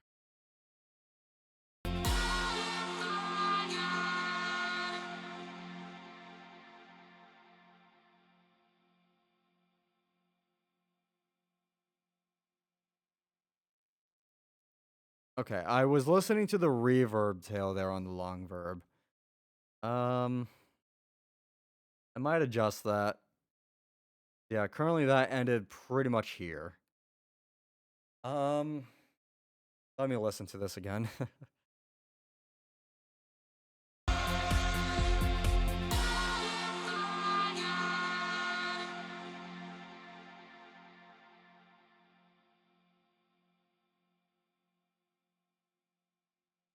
All right, let me adjust the reverb so it stops at the same time and just automate that. Long verb. Do I have it set? No, I don't have anything set to automate on that quickly. That's long verb. Want to automate the wet dry balance. Wet dry add. Oh,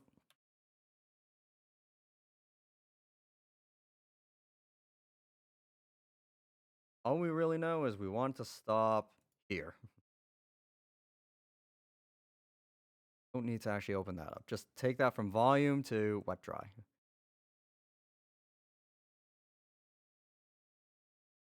Set 2 arbitrary points right now. Let's just see how that one sounds.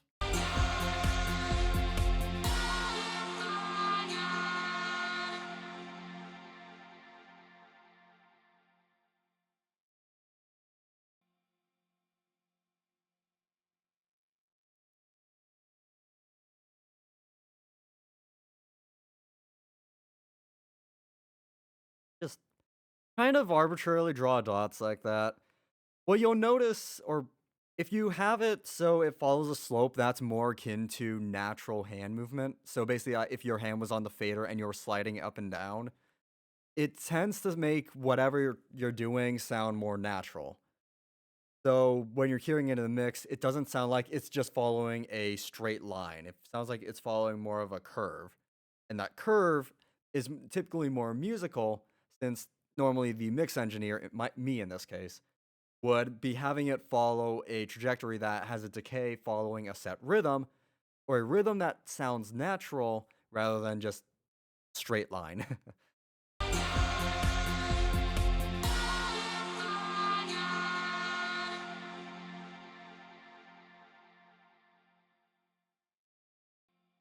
And you can often observe that being done with outros of songs, for instance.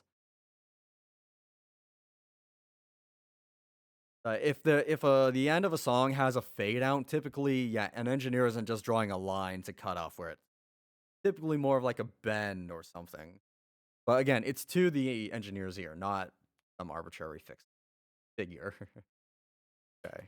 All right, I just want to hear the whole outro and think if there's anything further I can.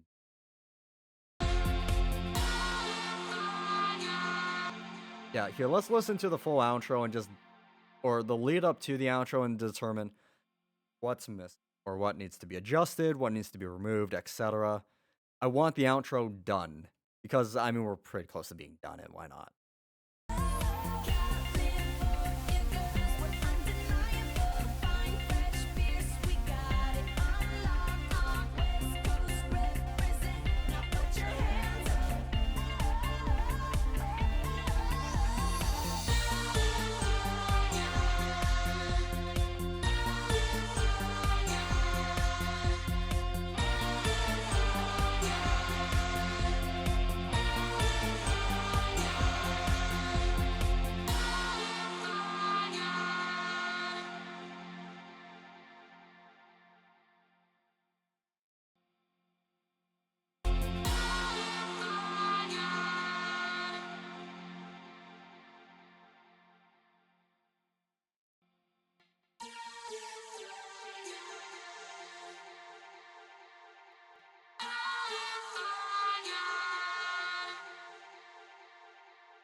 I'm just thinking, cause just the way that sounds.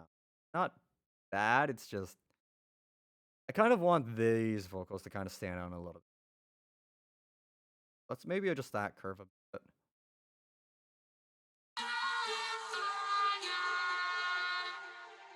Guess I can also just bring that volume up, down, up, and then this down a bit.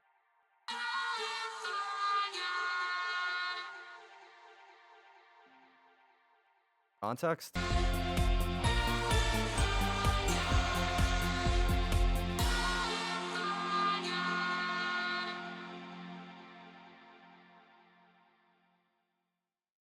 You can ease up on that curve a bit since it starts decaying sooner now.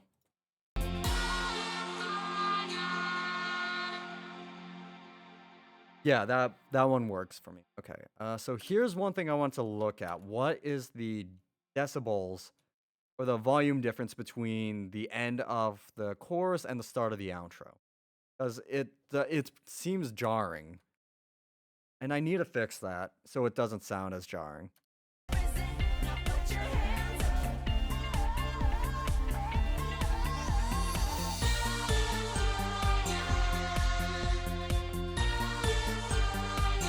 Yeah, the outro is definitely louder because before or here, the lead up to the outro, it's hovering around. Yeah, it goes from hovering around -3.3 to hovering around a 0.7, -0.7. So that's a bit of a volume different. That sounded awful. Does it? If everything sounds crackly, I just let me know. That's just basically CPU overdrive. But yeah, I need to fix. I don't know. I need to do a bit of tweaking with at least how loud the outro is compared to the. Right. First, I wanted to do some vocal things here. Forgot to do that earlier, so we got that going up in volume. So I boost the OAs at the end there, and that appears to be it. Okay. Like a point increase or something. I think it was like 0.5.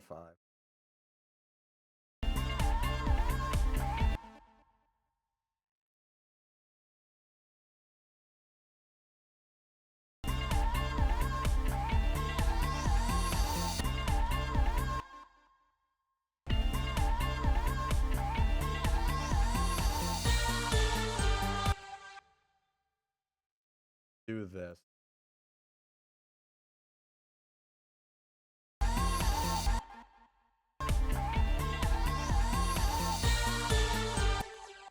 I don't have to go up that much.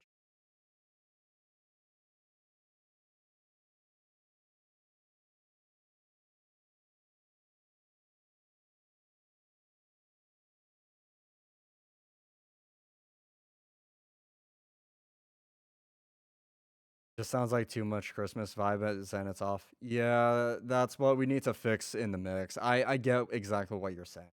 That it's mostly the vibe. What was it called? Glockenspiel. Honestly, if I remove that, I don't have to use it.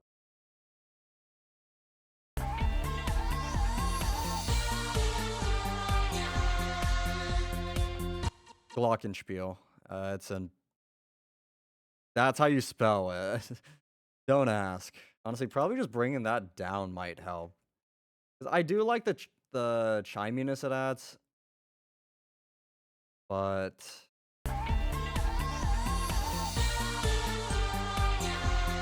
yeah, there it's not as aggressive now. Did I turn American? I Glockenspiel. Glockenspiel. I'm. I don't. What?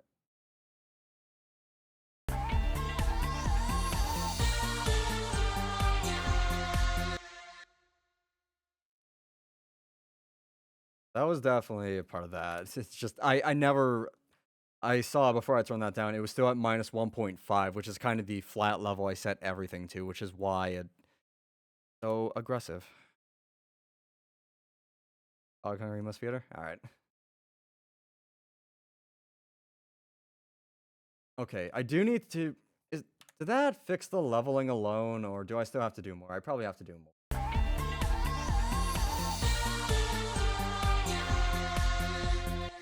Well, it didn't go above -1.4 there, so that definitely was the leading cause.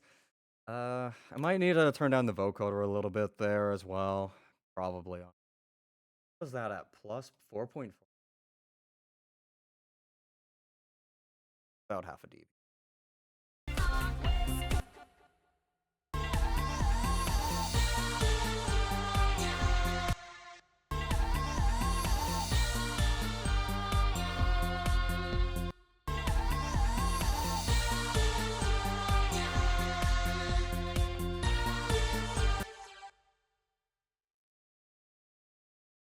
I guess I did drop that down -4. What is it sitting at throughout the That's vocal filter. Is vocal filter at 1 dB? D. Don't do, I just, You could travel the world. you know, it's at -1. Okay. Maybe tune the pitch down. It's just it's just the tone that's being used, or at least on the vocoder. Assuming it's the vocoder you're talking about.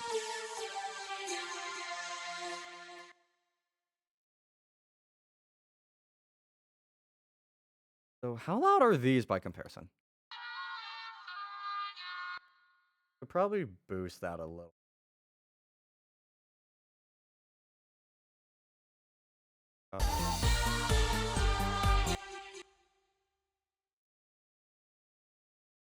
This is this is a situation where I wish I could put. I probably can figure it out if I. No, I don't know if my keyboard supports that actually. It would probably take too much effort for what it would be worth.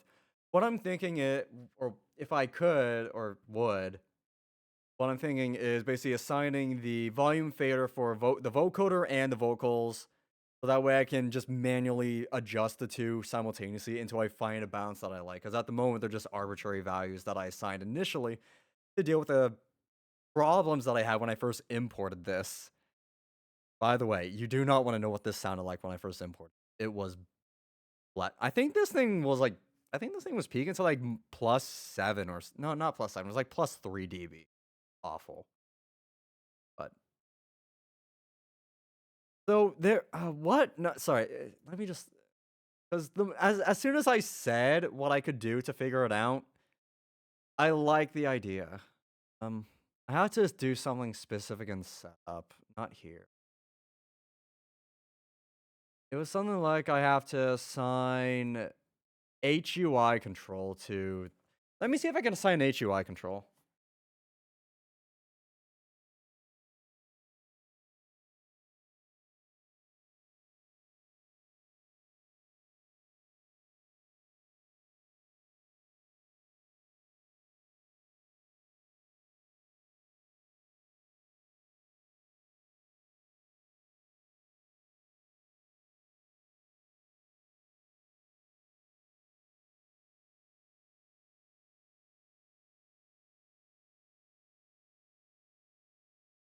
No, it would not appear that I can that with this keyboard. That's the reason being I have a bunch of faders on the keyboard. Oh well, that's fine. Sorry, give me a second. I want to look outside. Been snowing for like the past 3 hours, and the snow is getting increasingly more fluffy as the time goes on. Like that. Maybe by the time I get back home later tonight, the ground will be covered with that. Here, let me just. I'll manually adjust these to kind of invert them. Use the filter vocals as the main. So that's -12. That's +4. I want to bring this up to +6, and I can drop minus.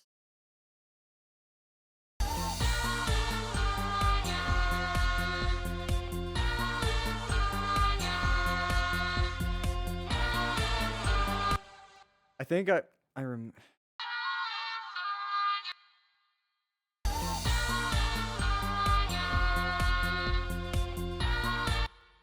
The problem is that's just the effects that are on the vocals naturally in the song, and we didn't get the raw files. We just have the stems for it, so I can't just delete that out of it. So I just have to. That's why I use the vocoder actually. That's maybe why I put the vocoder up in the front. I mean, I could try doing the vocoder harmony like I did at the start of the song. That would honestly not too much work. It would require a little bit. Let me just reverse those changes. Yeah, because the other vocoder, if this sounds like this. Oh.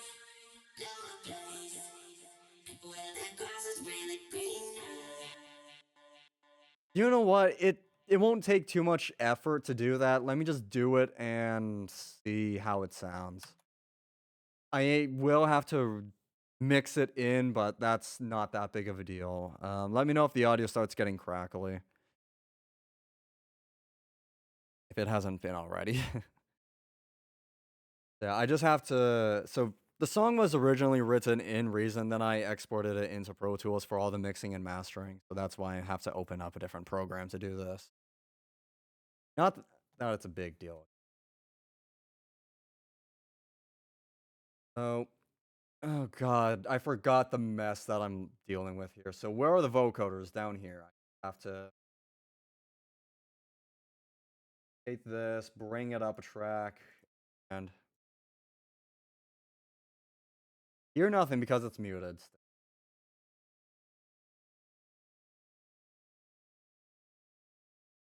That was interesting. I know you guys didn't hear it. Don't worry, you guys will hear it in a second. Um, let me just let me export this track. This is. Oh, I have to re-export the whole vocoder. That's a bit more of an ask. Here, I'll just. I know how I can work around that. Vocoder 2-2. I'll call it. Same nation as the session. And that's basically just going to export only what I just added, nothing else. Wow, that took significantly long. I mean, I guess there's a lot more going on. If I go back into Pro Tools, I have to import the file. 1 second.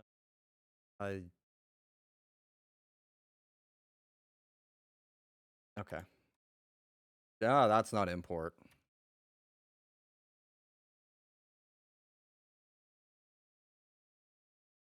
Vocoder 2-2, add files. Yeah, that should be fine. Track for now. Rather than actually using it as a new track, I'm just going to delete all of that.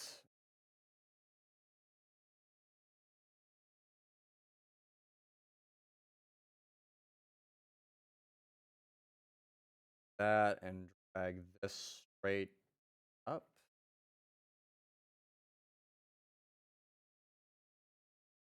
Need to make sure that this is properly aligned.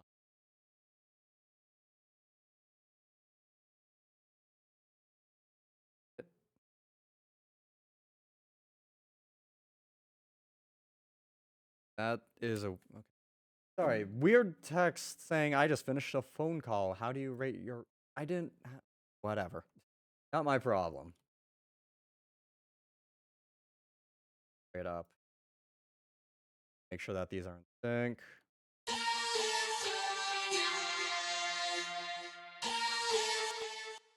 Sync enough. That's fine. Yeah, no, the transients are on the same note. Oh, yeah, that's going to be taking all the effects from vocoder 1, which is pretty much exactly what we wanted. Delete the vocoder 2 track.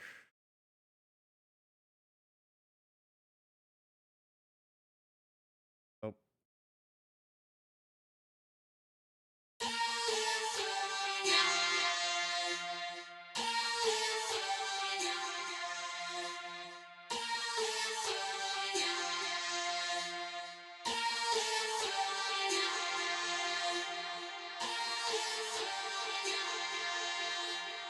Let's hear this in context with other instruments. Oops.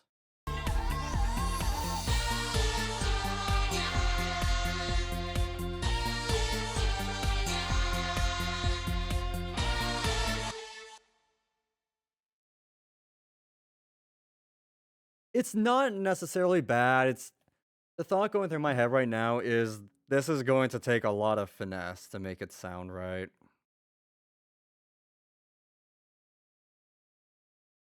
I mean, I need to finish it this weekend, so it's not like I could just bench it and do it later.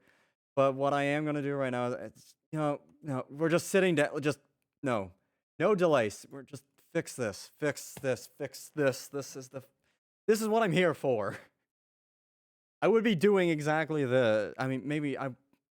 I mean, I was already contemplating whether or not I add another vocoder or even remove. I don't know. I just finesse it, make it work. I have the tracks. Just push buttons, do things. Okay. Let me just see if I can get the three vocals to blend together in a cohesive way. I have the wrong things.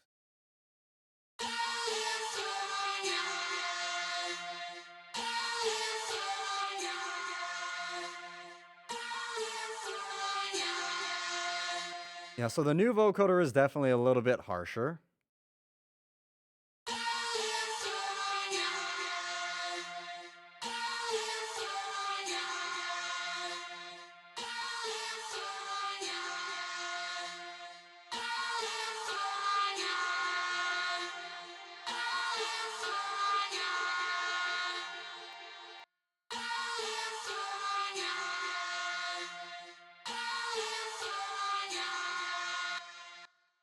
My bit for me, the big problem I'm having here is just the tone of the filtered vocal,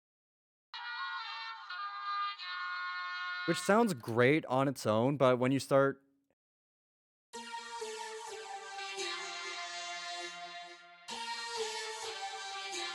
yeah, like those two sound great together, but then when you bring this in, I think, okay, I think I just heard what the issue is because these vocals aren't going through any tuning. That's just the natural pitch that was sung at, so that might be why it's sounding distorted. Okay, that would make sense. Um,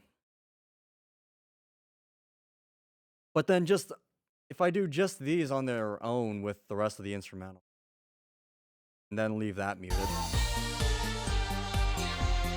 it just feels like something's missing. I could make up with that with reverbs and delays and choruses and stuff, but at what point is there's too many effects, kind of.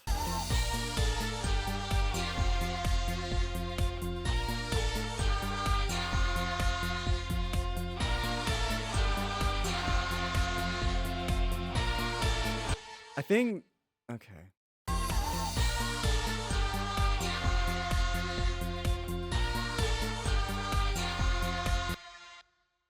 All right, that's going in the right direction, I could say that much. So basically what we did there is we just brought everything down a bit. Technically, the Vox filter is brought up a little bit from what it was at, but eh. So yeah, it's feeling more cohesive technically. I'm gonna need to revisit. Okay, let me focus on a different part of the song. We've been listening to the outro for what, like half an hour now. Shift my attention elsewhere, and then we come back. Just let my ears rest for a moment. All right, so what we were going through, adding reverbs and delays to things. We did guitars, which is how we got down this rabbit hole. Noise, we're not touching. I mean, well, let me just explore the idea of maybe like adding a bit of reverb to the tail end of noise. We'll just solo those since none of them play together. So noise 3, just since it plays first.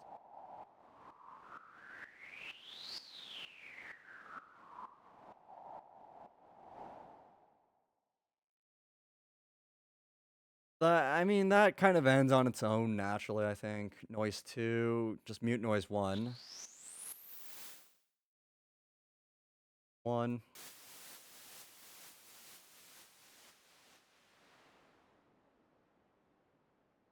Yeah, I mean, I don't think I need any reverb or delay on the noise. They just kind of do their own thing, for lack of a better word. All right, so then the synths. What do I have on the synths currently? So synth lead has a little bit of delay. I don't think I want. Do I need reverb on this? I can try a little bit. Let's see. Let's try short verb first.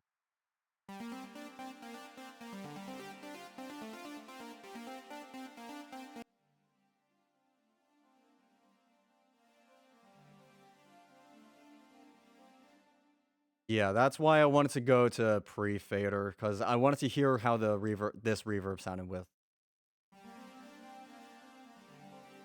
a lot of harsh high ends. Let me see if I switch this to the drum verb.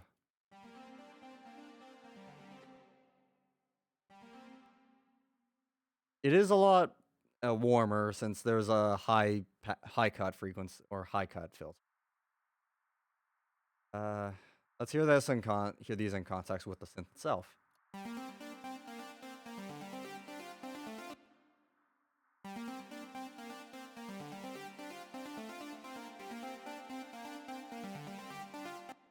Okay, so yeah, that makes the sound a lot warmer naturally. Uh, let's hear it with this.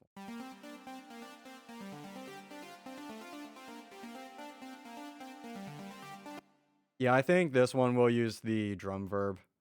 It just warms the sound up a little bit more. We don't want too much because I like the natural sound of the synth with the delay.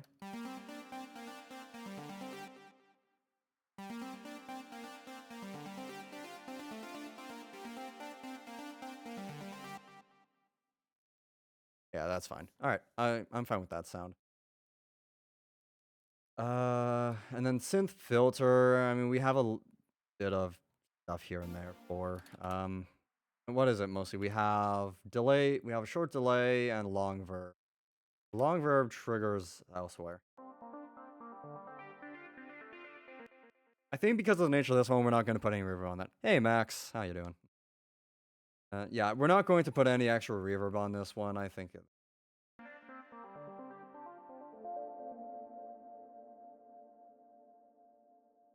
and that's how the long delay sounds on that. So then the wisps, again, I think a similar idea.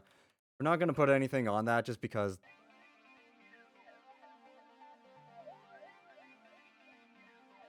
it's a bit quiet on your guys' end, but it's a very heavily processed sound already. I'm not going to touch that. And synth string, we don't have anything on. I don't think I need anything either. Let's take a listen though.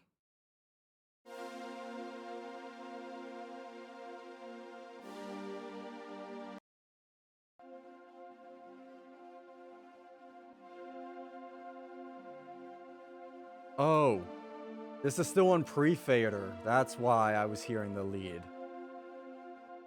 Right, turn that off pre-fader.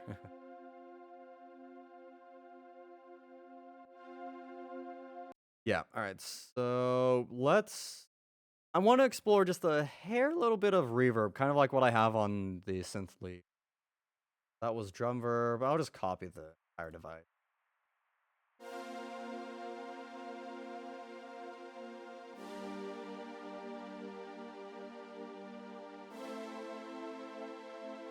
Yeah, it's it's just warming the sound up a little bit.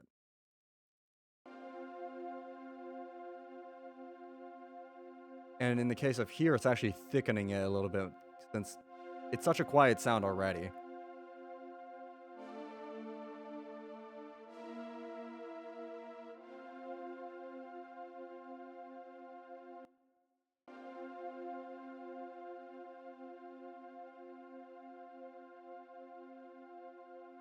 Yeah.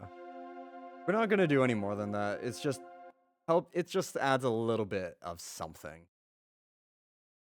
Uh Synth saw. Again, I think I determined I wasn't going to do any extra processing on this one. It would help if I soloed it first.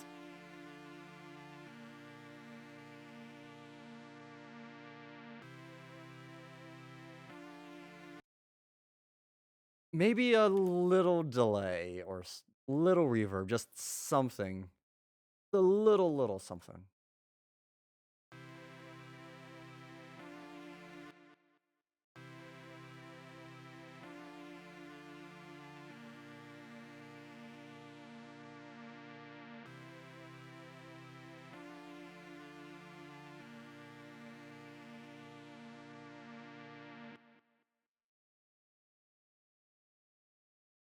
Okay, so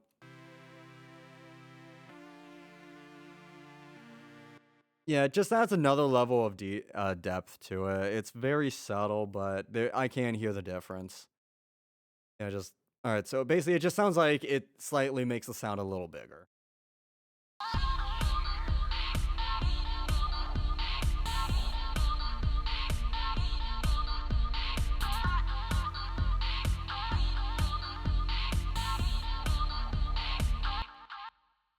Do I need to turn that up a bit more? Actually, I might. Let me just listen to this with more context.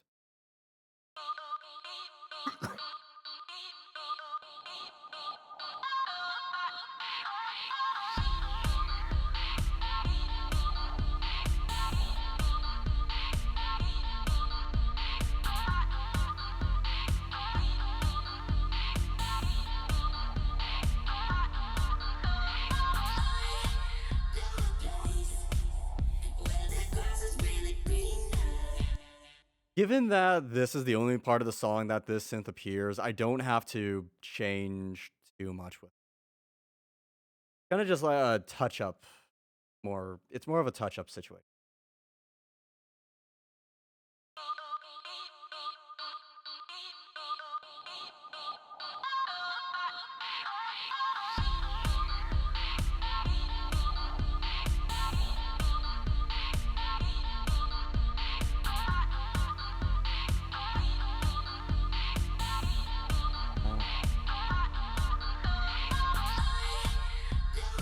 I think 4.9 is the right threshold.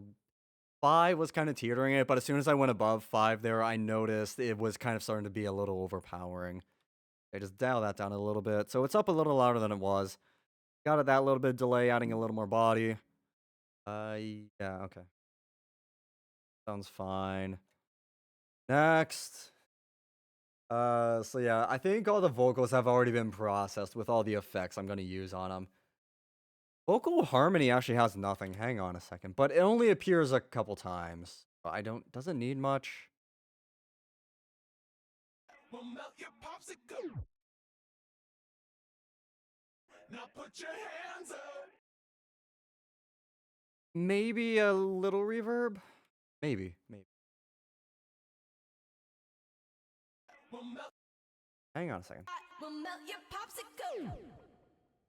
Yeah, that's what I thought. I was gonna say I put delay and reverb on that. How was that wow gonna sound? It sounded all right. I mean, it just sounded. It was noticeable. Hey, how noticeable? Will melt your popsicle.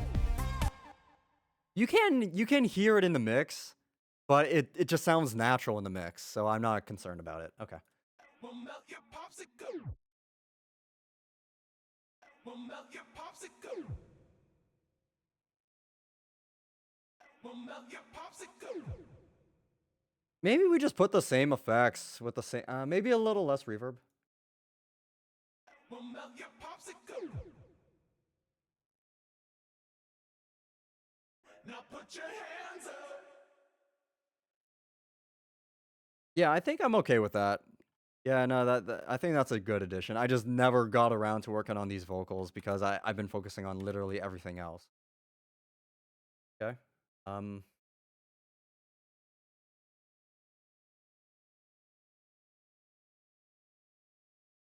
Okay. That's pretty much effects processing with sends on all of these. Um. Does anything need compression? We have compression on the Vox sample. Actually, let me return to that for a minute.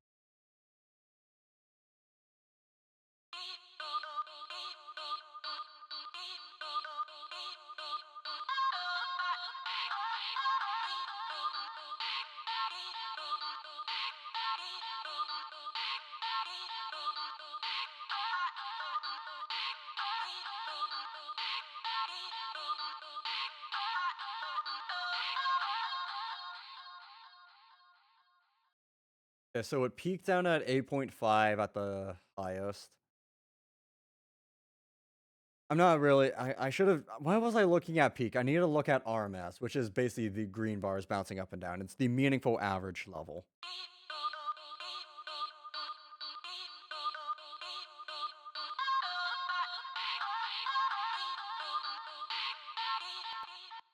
I think I could add a little more compression. Last time I did, there was a little too much compression. Here, I'm effectively going to do a save on that. So that one's the original compression. This here is going to be a new. Lower the threshold a little bit so it triggers sooner. That's 1.5 dB. So add a little more, increase the ratio a little bit more. Just a bit. 3.5.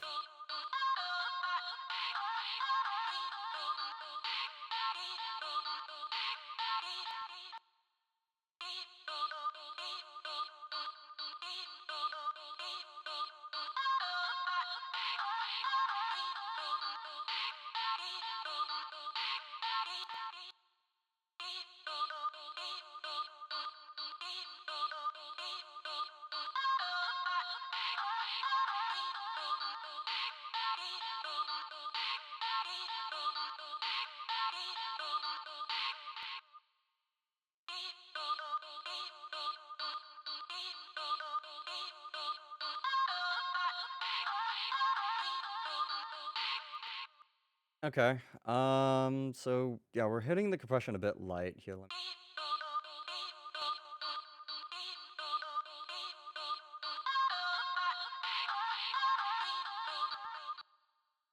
The new compression.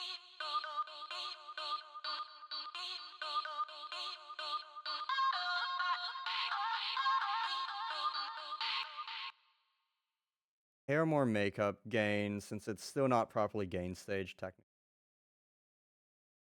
All right, so all right, yeah, there's less quiet. On average a little bit louder. I can definitely notice that.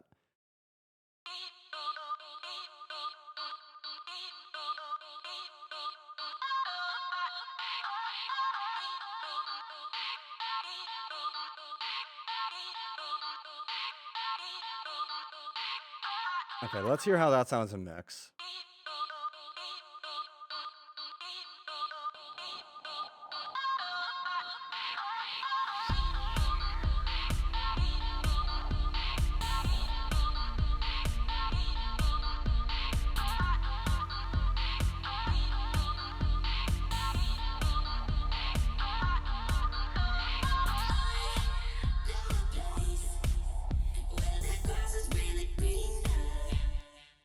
Okay, I think that's a better compression.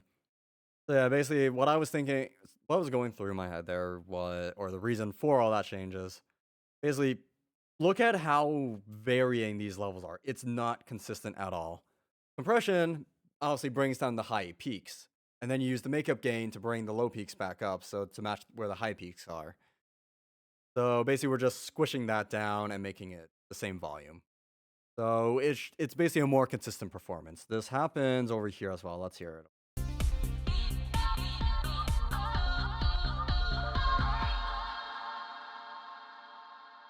Okay. You could travel the world, but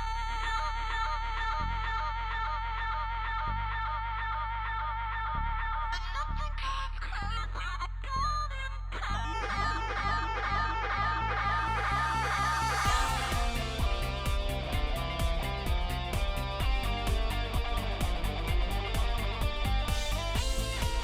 Sorry, where was that minus 0.3 peak? That's actually alarming.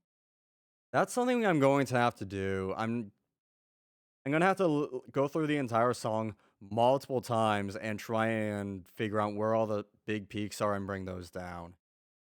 Because where I should be right now, this one negative 1.6 number should not be exceeding -6.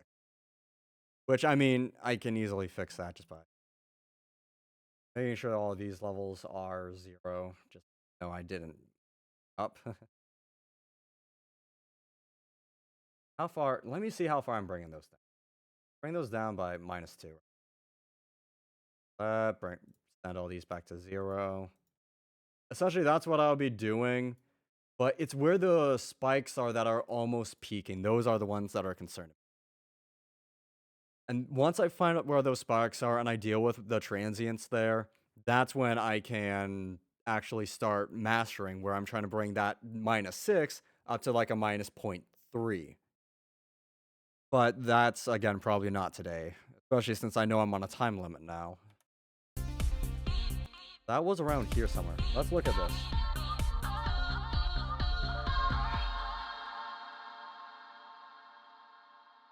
You could travel the world,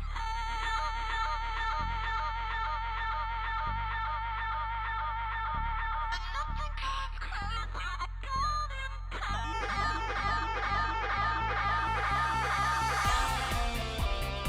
Okay. All right. So that's the cymbal hit that's getting it to kind of go there, which is, wasn't that number 5 as well? The one we noticed that was 5.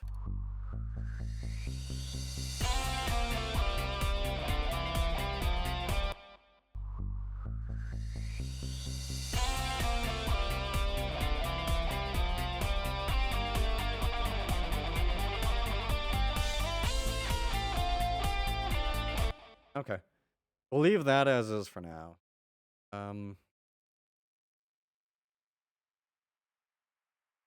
Yeah, so I'm at least we know what was causing those sudden peaks, which again was part of the concern. Noise.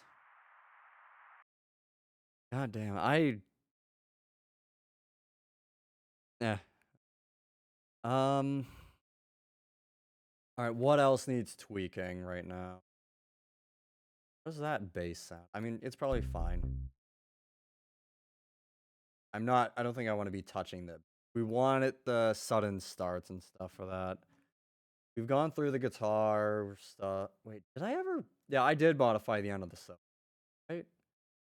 Yeah, I did.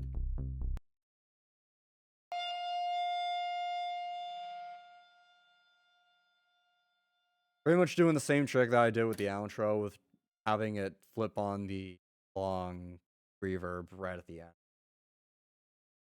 Good.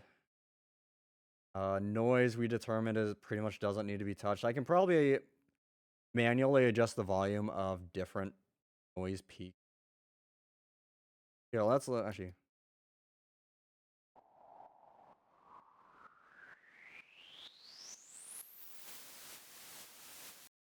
In context.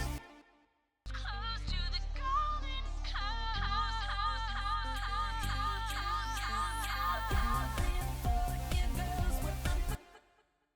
Noise 1 could maybe use a tad.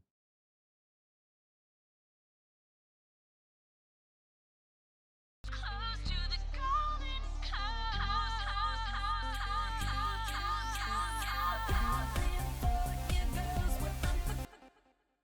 Yeah, that should have been enough.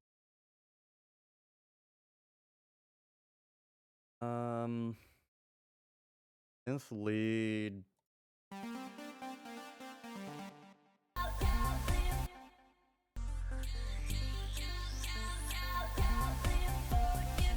Because the filter kind of acts as the lead into it, I don't think I need to do any fades for that. Yeah, that doesn't need a fade. It sounds pretty natural. It's not even that harsh of a change.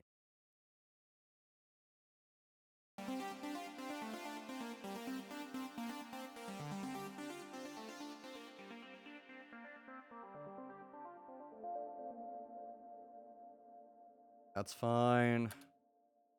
I still need to determine if I want the wisps or synth wisps in the song. I don't know yet. I mean, I don't think it's bad.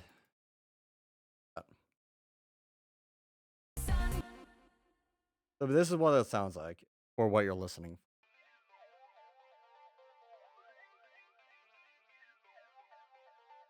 It's very quiet on your guys' end. It's very noticeable on mine. Don't fret. Um just hear it. Let me just hear this from the start.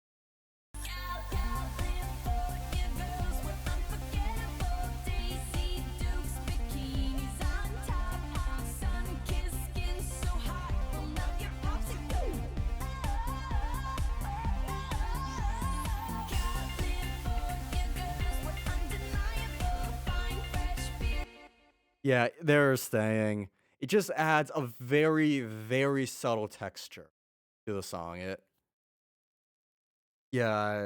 It's because I don't have Reason open anymore, but in that file, or yeah, in the original file, the wisps were very prominent, and I was about to cut them, but I decided, you know what, I'm just gonna export them anyways, put them in the song, see if it makes it work.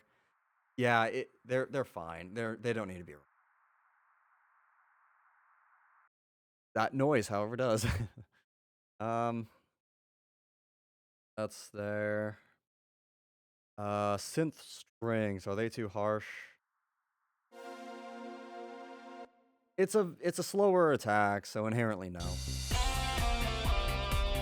And given where they come in and then they just don't stop, I don't think I need to touch them.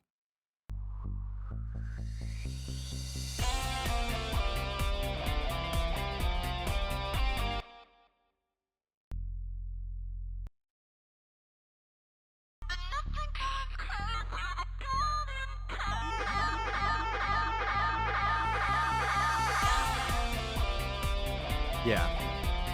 I just need to work on how that delay ends still. I don't know. I just need to tweak it a little. I'm just gonna have to sit here forever and finesse it until I'm happy with it. It's not bad, but it's not good enough. Alright, so and the strings I assume end fine. Yeah, no, they kind of just fade out on their own. I don't need to tweak that. And we added a little delay, right? Yeah, we did add a tad little bit. So that's also helping with the fade out.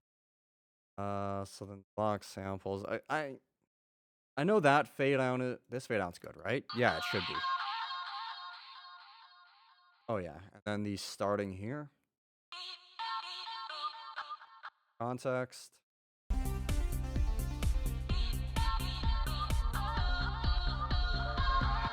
More context.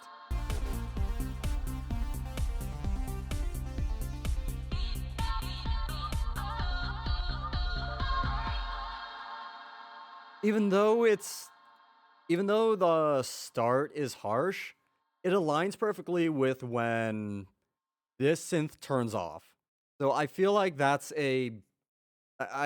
what is it? One of the TAs, when she heard this, said, "Yeah, that actually worked very well." And I did not intend on doing that. My intention was just to have that fade out, which I still have it fade out a little bit now, but I don't know. Let's hear that all.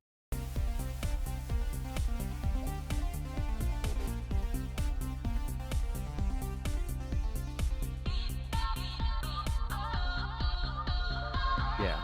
Yeah, that works. I have no quarrels with that. And yeah, here you can hear the wisps standing out a lot more. Again, I don't think it's a problem out. Yeah, the Vox samples is fine. I assume they're fine. I mean, they're vocals, but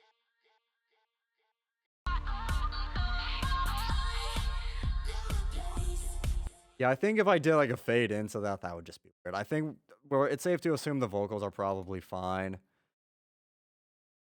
Yeah, I mean, I haven't noticed any problems, and the problems I did notice I had dealt with already. So, all right, so fades in and outs are pretty good for every instrument, right? I mean, no, I was about to say, what about the drums? If I'm adjusting the drums, that kind of defeats the point. They're percussion. You don't really tweak percussion like that. The glockenspiel be fine. Because again, percussion. Yeah. The bass, again, not touching that. Here, let's take a look at the bass wubs. These things, I'm not removing them, but I don't know if they need work or not.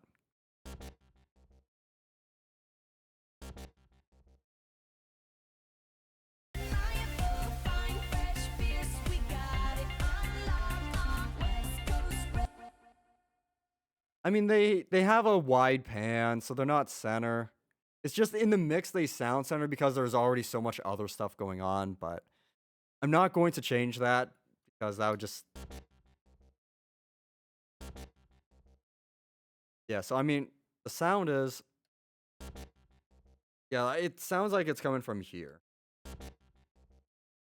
So it's not necessarily center. So I guess a slight bit left. Do I have a pan here at all? I don't think so. No, I don't. So yeah, the pan is probably just how it is in the synthesizer. And then there's that little bit of ping pong, but I don't think that's audible in the mix. I've never really noticed it. Yeah, I'm not going to touch those. Yeah, I mean, I say yet. I've already touched them. I think it's fine. Oh, we're almost back to week in the outro. Are there any other effects that I feel like I need to be adding? I feel pretty happy with how the feedback delay is, the short delay, long verb, short verb, drum verb.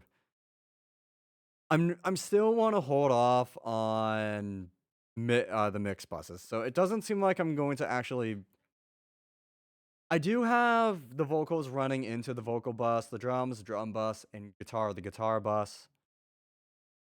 But I well, actually, hang on. Let me take a look at the drums. I might add a little bit of general compression over that.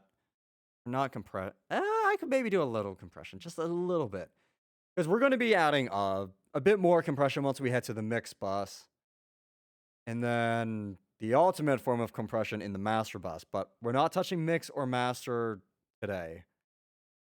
I'm actually going to do that stuff off stream because it's going to be the most annoying thing in the world for you guys, probably. Because it's basically going to be listening to the song like 20, 30 times over. And I'm just making the smallest changes to maybe add like 1 decibel at 2000 kilohertz. Remove 1 decibel at 387 hertz. That is basically what the mastering looks like. I'm not doing that on stream because, again, for your sanity and mine.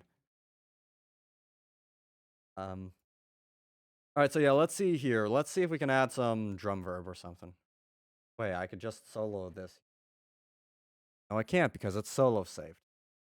Let's create a drum group. Drums. That way I just click one.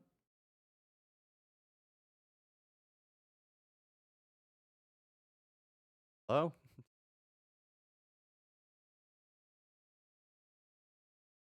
Whatever. I think I know what's going on. I would have to do modify groups.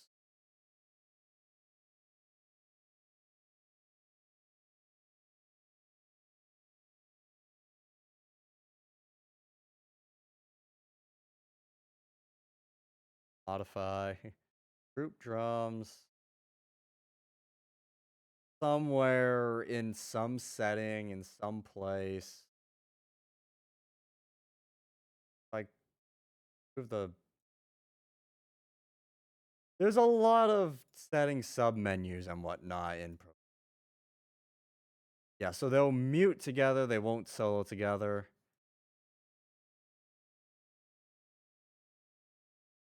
I don't know. It's a setting buried somewhere. That's as specific as I can be.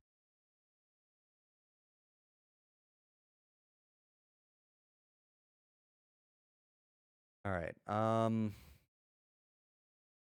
Anyways, not that it matters. I can just do that. Boom, soloed. And we got drums. Yeah, let's add a little compression. Maybe do some general EQ.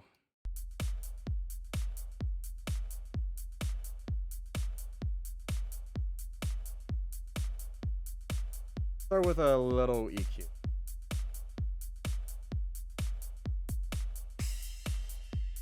So I'm going to be a little quiet because I'm just listening to frequencies.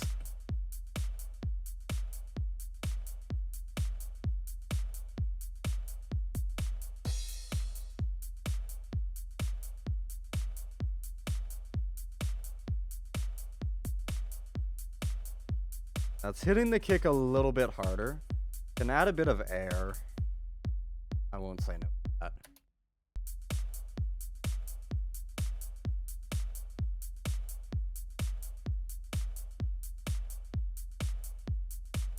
Going to curve off the tail end of that a bit.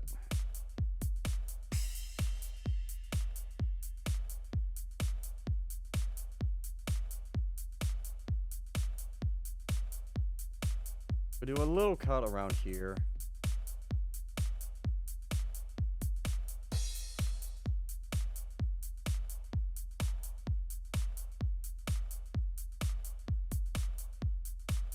That's giving a little more thump to the kick and the snare. And gain stage.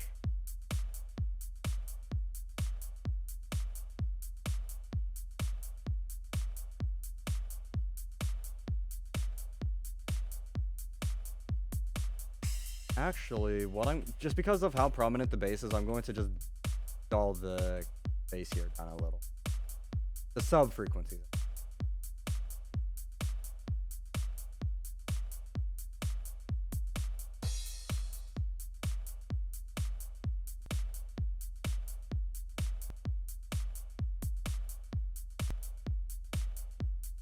Okay.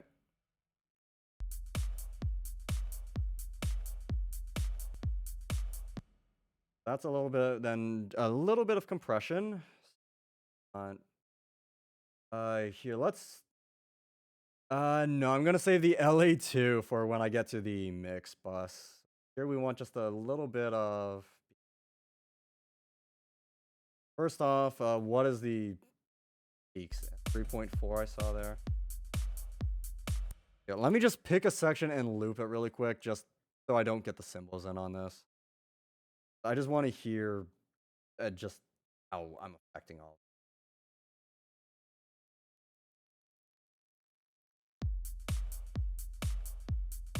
There we go. So the peak is 9. So we don't want to go above 9, is basically what I'm doing.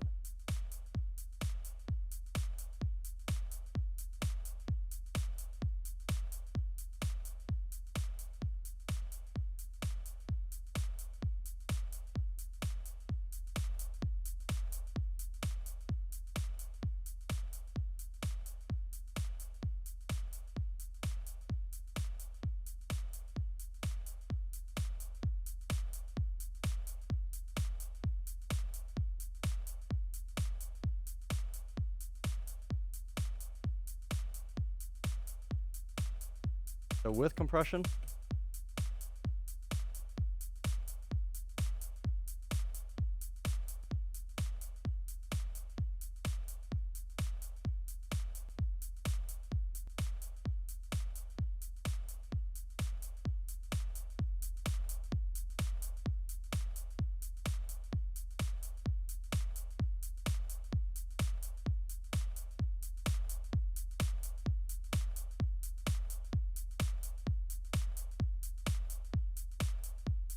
Shit in your back, bring it! Oh my god, yes. I know my back is not straight. I'm listening. Also, Dante. But that's a bit too loud.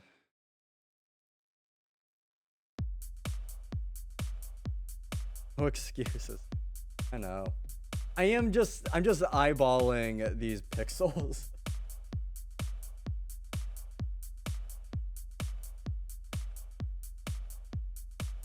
I don't know if that moved the knob at all. Okay, yeah, it did. 9.2. So, with and without, so.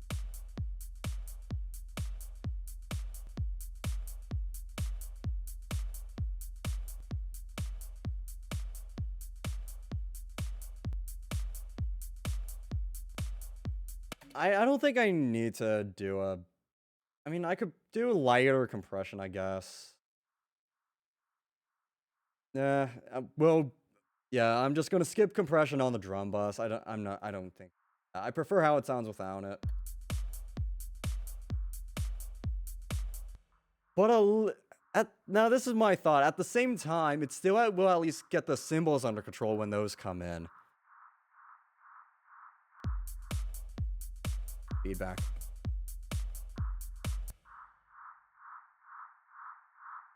Fine, I'll pick a different section to loop. Feedback is so greedy. Yeah, all right. No, I'm just here. Let's get a section with a cymbal, and just so we can see how Or let's get a little bit of compression in. We'll get it back to, yeah, the 9.0 that we're seeing right now. We'll see with and without the thing. Time to make a latte. Okay. Sorry, I as soon as you said that, I just went to looking at the time. You did get that latte machine, so yeah. Should be fun. Get this a little light. We don't need to go too hard on the compression.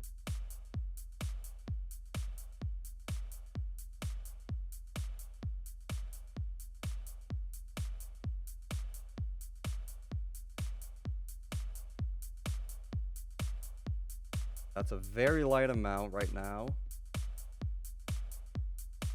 Basically, this meter here showing how much it's compressing by.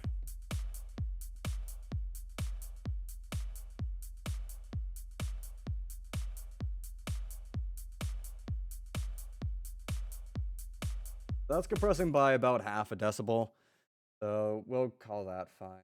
Currently the peak is at what? And got a bit. This is the problem with this compressor. While it adds color to the signal, it's just a very finicky compressor. Actually, the plugin as a whole is kind of finicky since these buttons, if you click them, it can just crash the plugin completely. I mean, it'll still make the sound, but parts of the plugin just cease to function. I have a better one, but I use that in the mastering stage, not in the mix.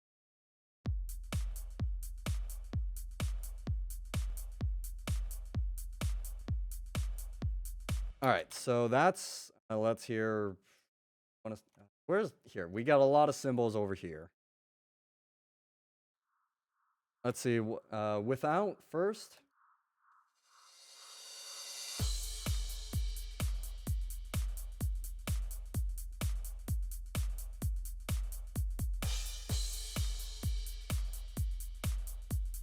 I just want to flat.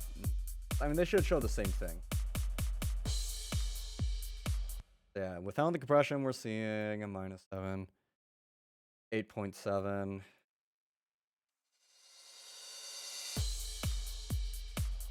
-9, peaking up a bit.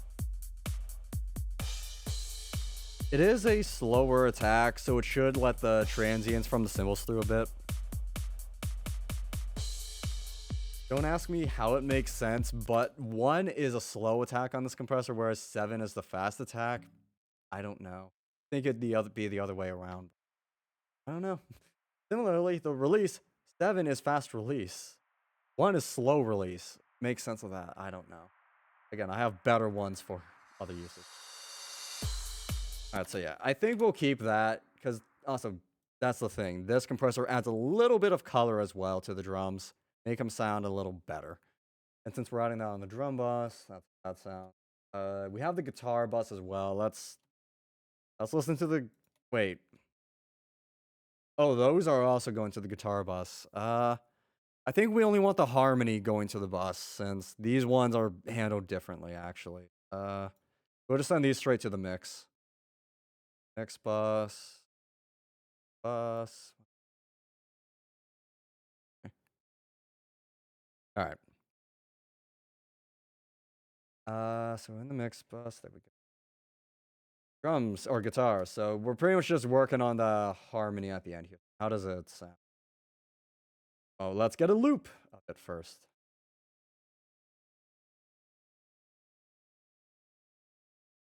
That's trans. Probably would help if I soloed the guitars first.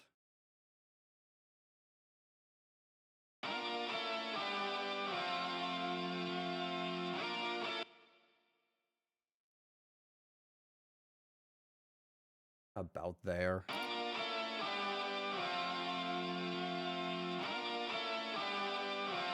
Yeah, there's just a bit of a click because it's not a perfect loop, but whatever. Deal with the click. Okay. So yeah, we'll do about the same thing. Add an EQ, add a light bit of compression. I don't think I have no compression on the guitars yet, actually. I should probably add more compression, actually. Actually, we'll come back to the guitar solo after we do the guitar harmonies, and we'll add a bit to that, and a little bit to the guitar loop. Just, again, squishing the sounds a bit, make them.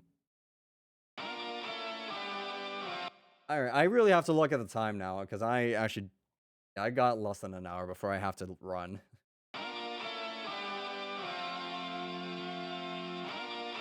I just want to see the frequency response of the guitars.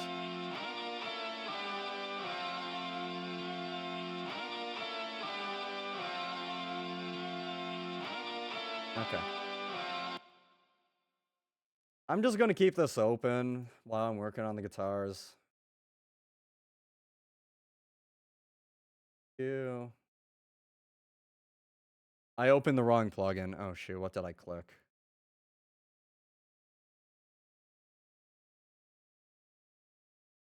I was one off. I was thinking, I made a mistake. Now then.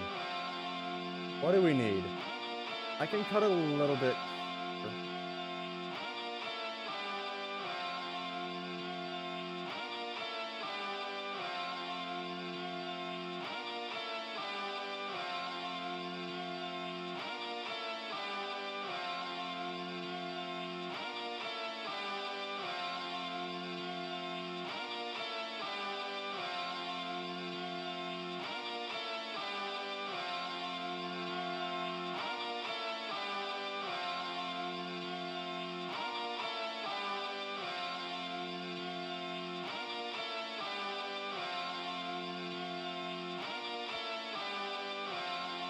Just to make sure. Alright, so yeah, basically we just cut a little bit of the mud and then we boosted some of the highs.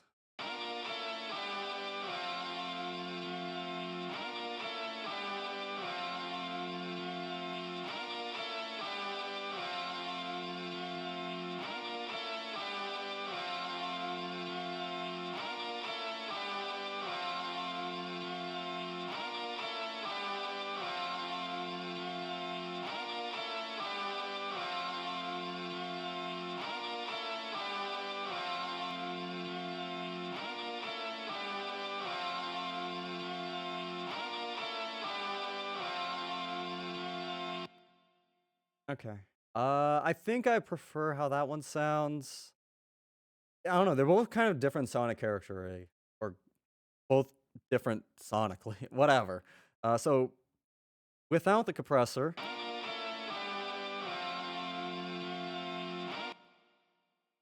it sounds a little flat. You can tell there's a lot more going on in the low end, but when we turn on the EQ, I meant EQ, not compressor.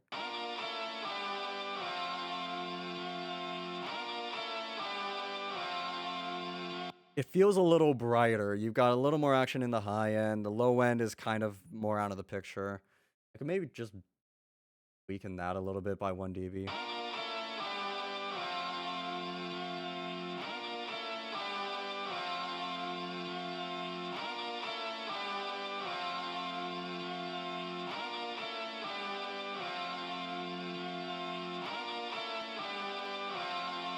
Yeah, alright, so after switching them a little faster, I kind of prefer it with the. Alright, and then a little bit of compression again.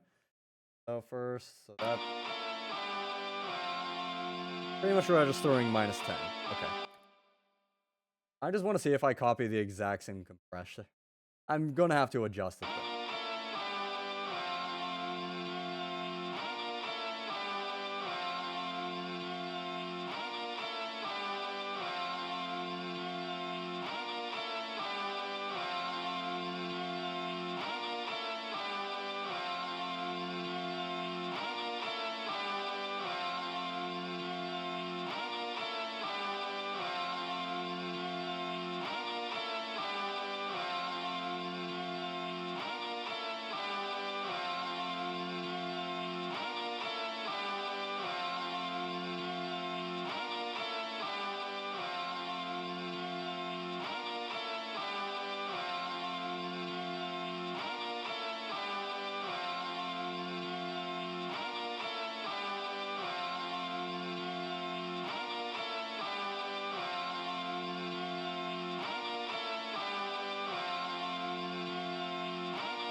Okay.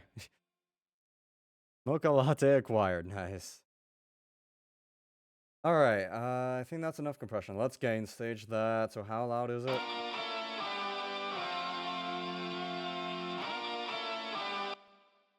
Slightest bit loud.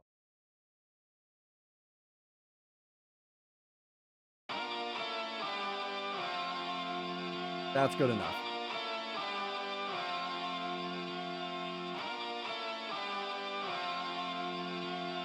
All right, so there's a little bit of compression on those harmony. Okay, so let's go back to the guitar solo, though, since we determined that would actually be a smart thing to probably put a compressor on. I don't know why I didn't think of it before. I don't know, it just lapsed my mind, I guess. I think I might have put a light... No, not on this recording now.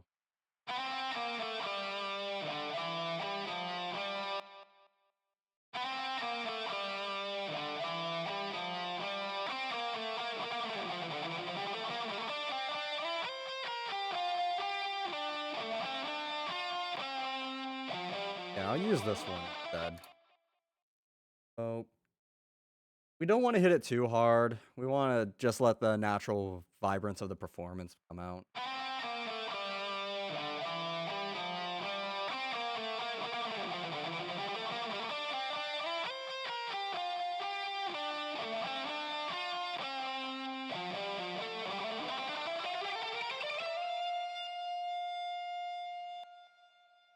Okay. Maybe try negative 18.8. Want a faster attack? Why? Let's find out together. Try fast attack first.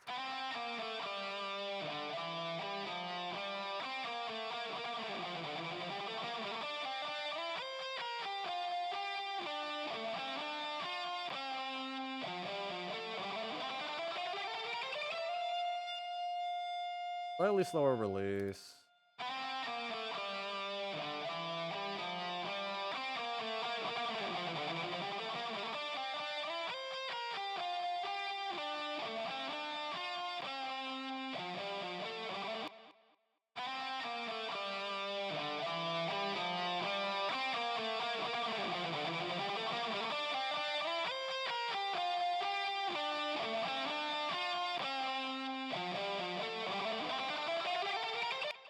Okay, so we need to listen through it twice. Once without the compressor and then once with.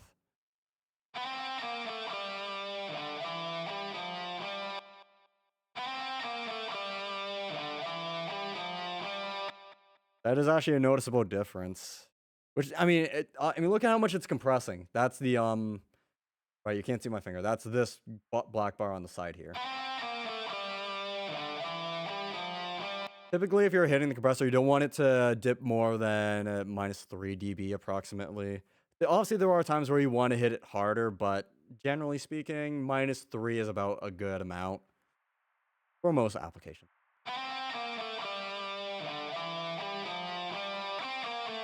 Yeah, it makes it kind of a bit of a bigger sound, and then context.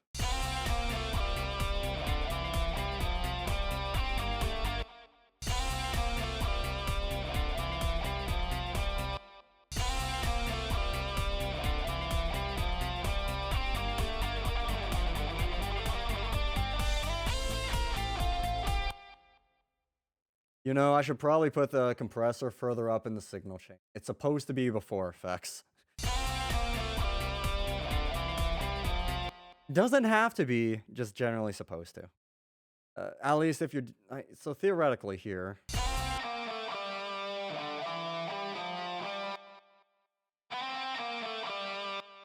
Okay.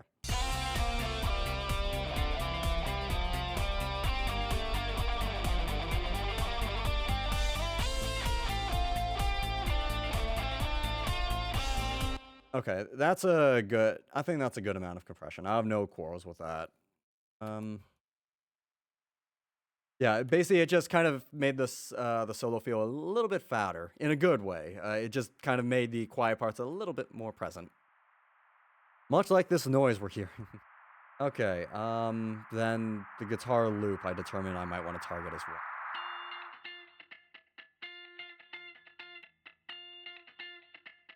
like just a very light amount of compression because I like it being more subtle. Don't want too much. You finally see the man behind the voice. Hi, Oito. Yeah, normally when I do music stuff, I'll just have the face cam on because it's something more to look at than just nonsense. Oh god. I just had to click something to get rid of that noise. I panicked. I always forget the name of what I'm looking for. We want a very light bit of compression. So lower attack, faster release. I just want to hit those transients a little bit. Just a very little bit too.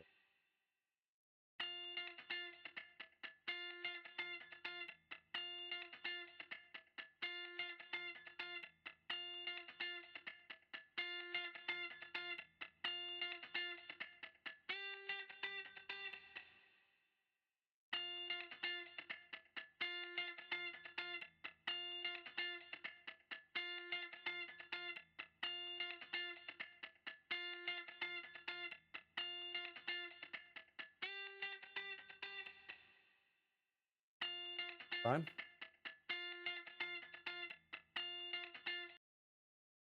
Pressure's still hitting just a little bit too hot.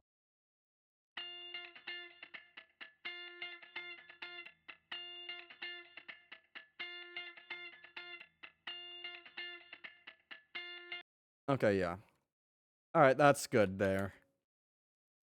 Yeah, basically just, yeah, those tick, tick, tick, tick, tick, the clicks, I guess, from the string hitting is just a little more present now. While the loud parts aren't as prominent still. Or, not still, it's they're as prominent as they were. But, I did say a little bit, right? Alright, so there's that. So, is there anything else I feel the need to compress? I mean, I don't think so. We've gone through a lot of compressors. Not as many as we did EQ. Noise, I'm not touching. I don't think I need to touch the synths. I'm pretty happy with how they are. I mean, if we look at this, they're not, I mean, they are dynamic, but they're not as dynamic as at least this guitar. These ones, I mean, they're kind of fattened up, but you can kind of improve the sound of an electric guitar just by adding a little bit more compression. Which kind of why I have a compressor pedal, but it doesn't work. I have to figure out why it doesn't work. That'd be nice. Vocals, technically I should put a compressor on those, but buy it. I guess I could do a light amount on the vocal bus actually. Let me just listen to the main vocals. All the other ones go through the same channel, except for the vocoders. Those are on their own for good reason.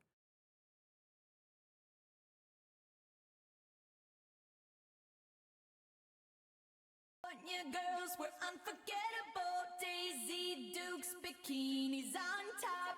Sun kissed skin so hot, will melt your popsicle. All right. Light bit of compression here, and we'll do a little bit of EQ. Well, may as well if we're doing a mix bus. Your girls were unforgettable. Daisy. That's hitting a bit harder, so I can turn that the amount of compression down. Your girls were unforgettable. Daisy Dukes.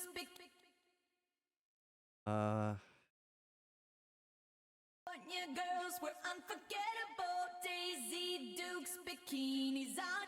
I'm looking at the right compressor, right? Your girls were unforgettable. I'm just not seeing the needle move. Your girls were unforgettable. Daisy Dukes, bikini. Your girl. There you go. I just pegged the thing. There's no undo button for that. It was around here-ish. Your girls were unforgettable. Daisy Dukes, your girls were unforgettable. Daisy Dukes, bikinis on top. Sun kissed skin so hot, will melt your popsicle. Oh! your girls were unforgettable. Daisy Dukes, bikinis on top. Sun-kissed skin so hot, will melt your... All right, now let's gain stage. So without the compressor, it's at what level? Your girls were unforgettable. Minus Daisy Dukes, 15 approximately. your girl... That's already too. I thought so. I just wanted to see how much so. Your girls were unforgettable. Daisy Dukes, bikinis on. Your girls were unforgettable. Daisy Dukes, bikini. A little bit more reduction. That should be good now, I think. Your girls were unforgettable. Daisy Dukes, bikinis on top. Sun-kissed skin so hot, will melt your popsicle.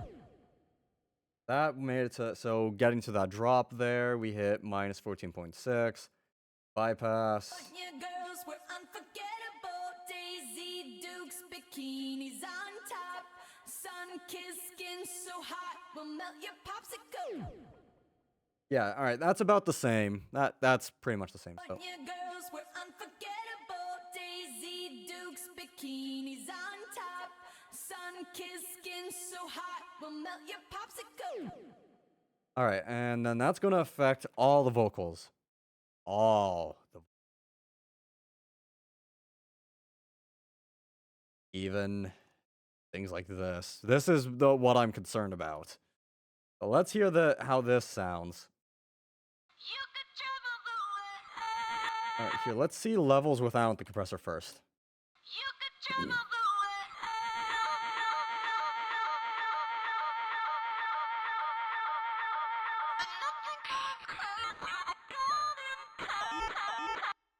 All right, I guess the reverb is going directly into the mix bus, so we're just looking at the vocal level. So that got to 10.8 with the compressor.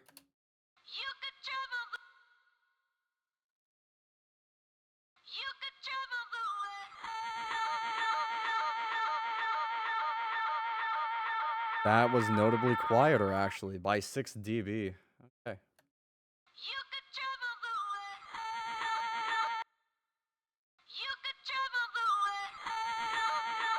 Okay, I could easily compensate for that because, I mean, but then that's going to affect the volume of the feedback. I can't change that, obviously. Here, let me just hear context.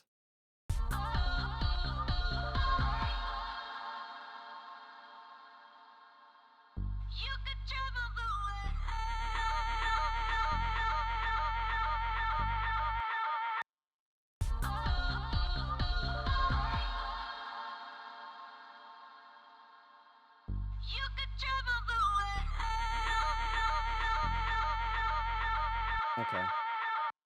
This is what I'll do. That's minus 3.2. We'll go and push that up to 2.2. So 1 dB higher.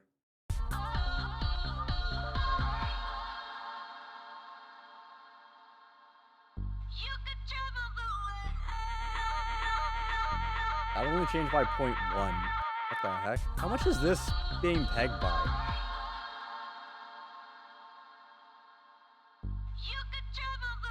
Oh god, that's actually an absurd amount of that's 6 dB, minus 6 dB of compression. Yeah, that might explain it. Okay. Yeah, that's too much.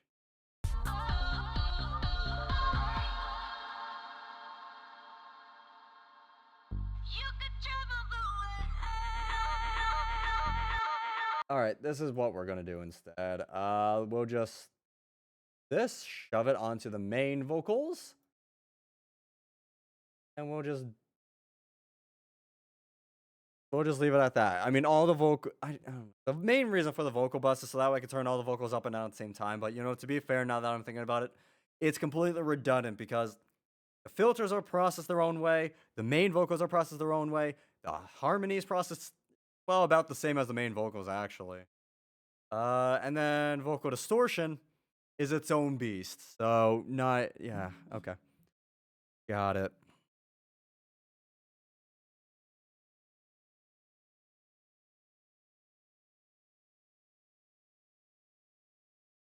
All right.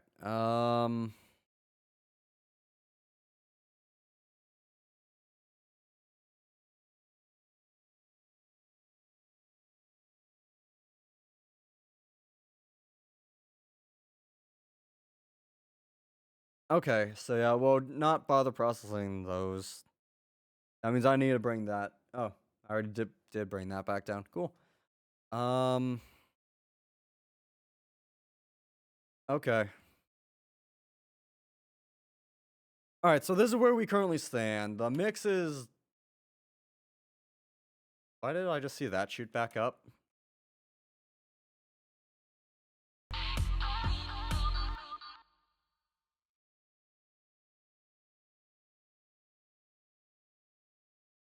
Okay, I don't know. That's weird and scary. How does this sound now? Nothing comes close to the golden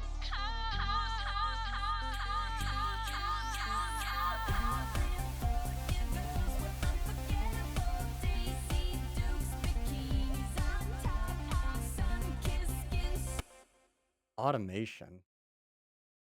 Automation on this track? I did it there. No, I don't know what I was thinking.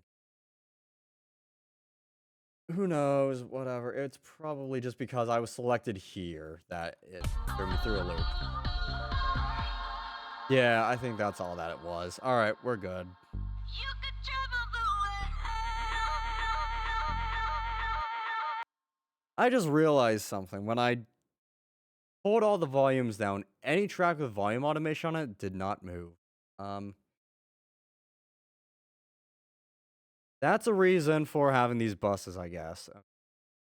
How long ago was that? Can I undo to that without losing much? No, I can't.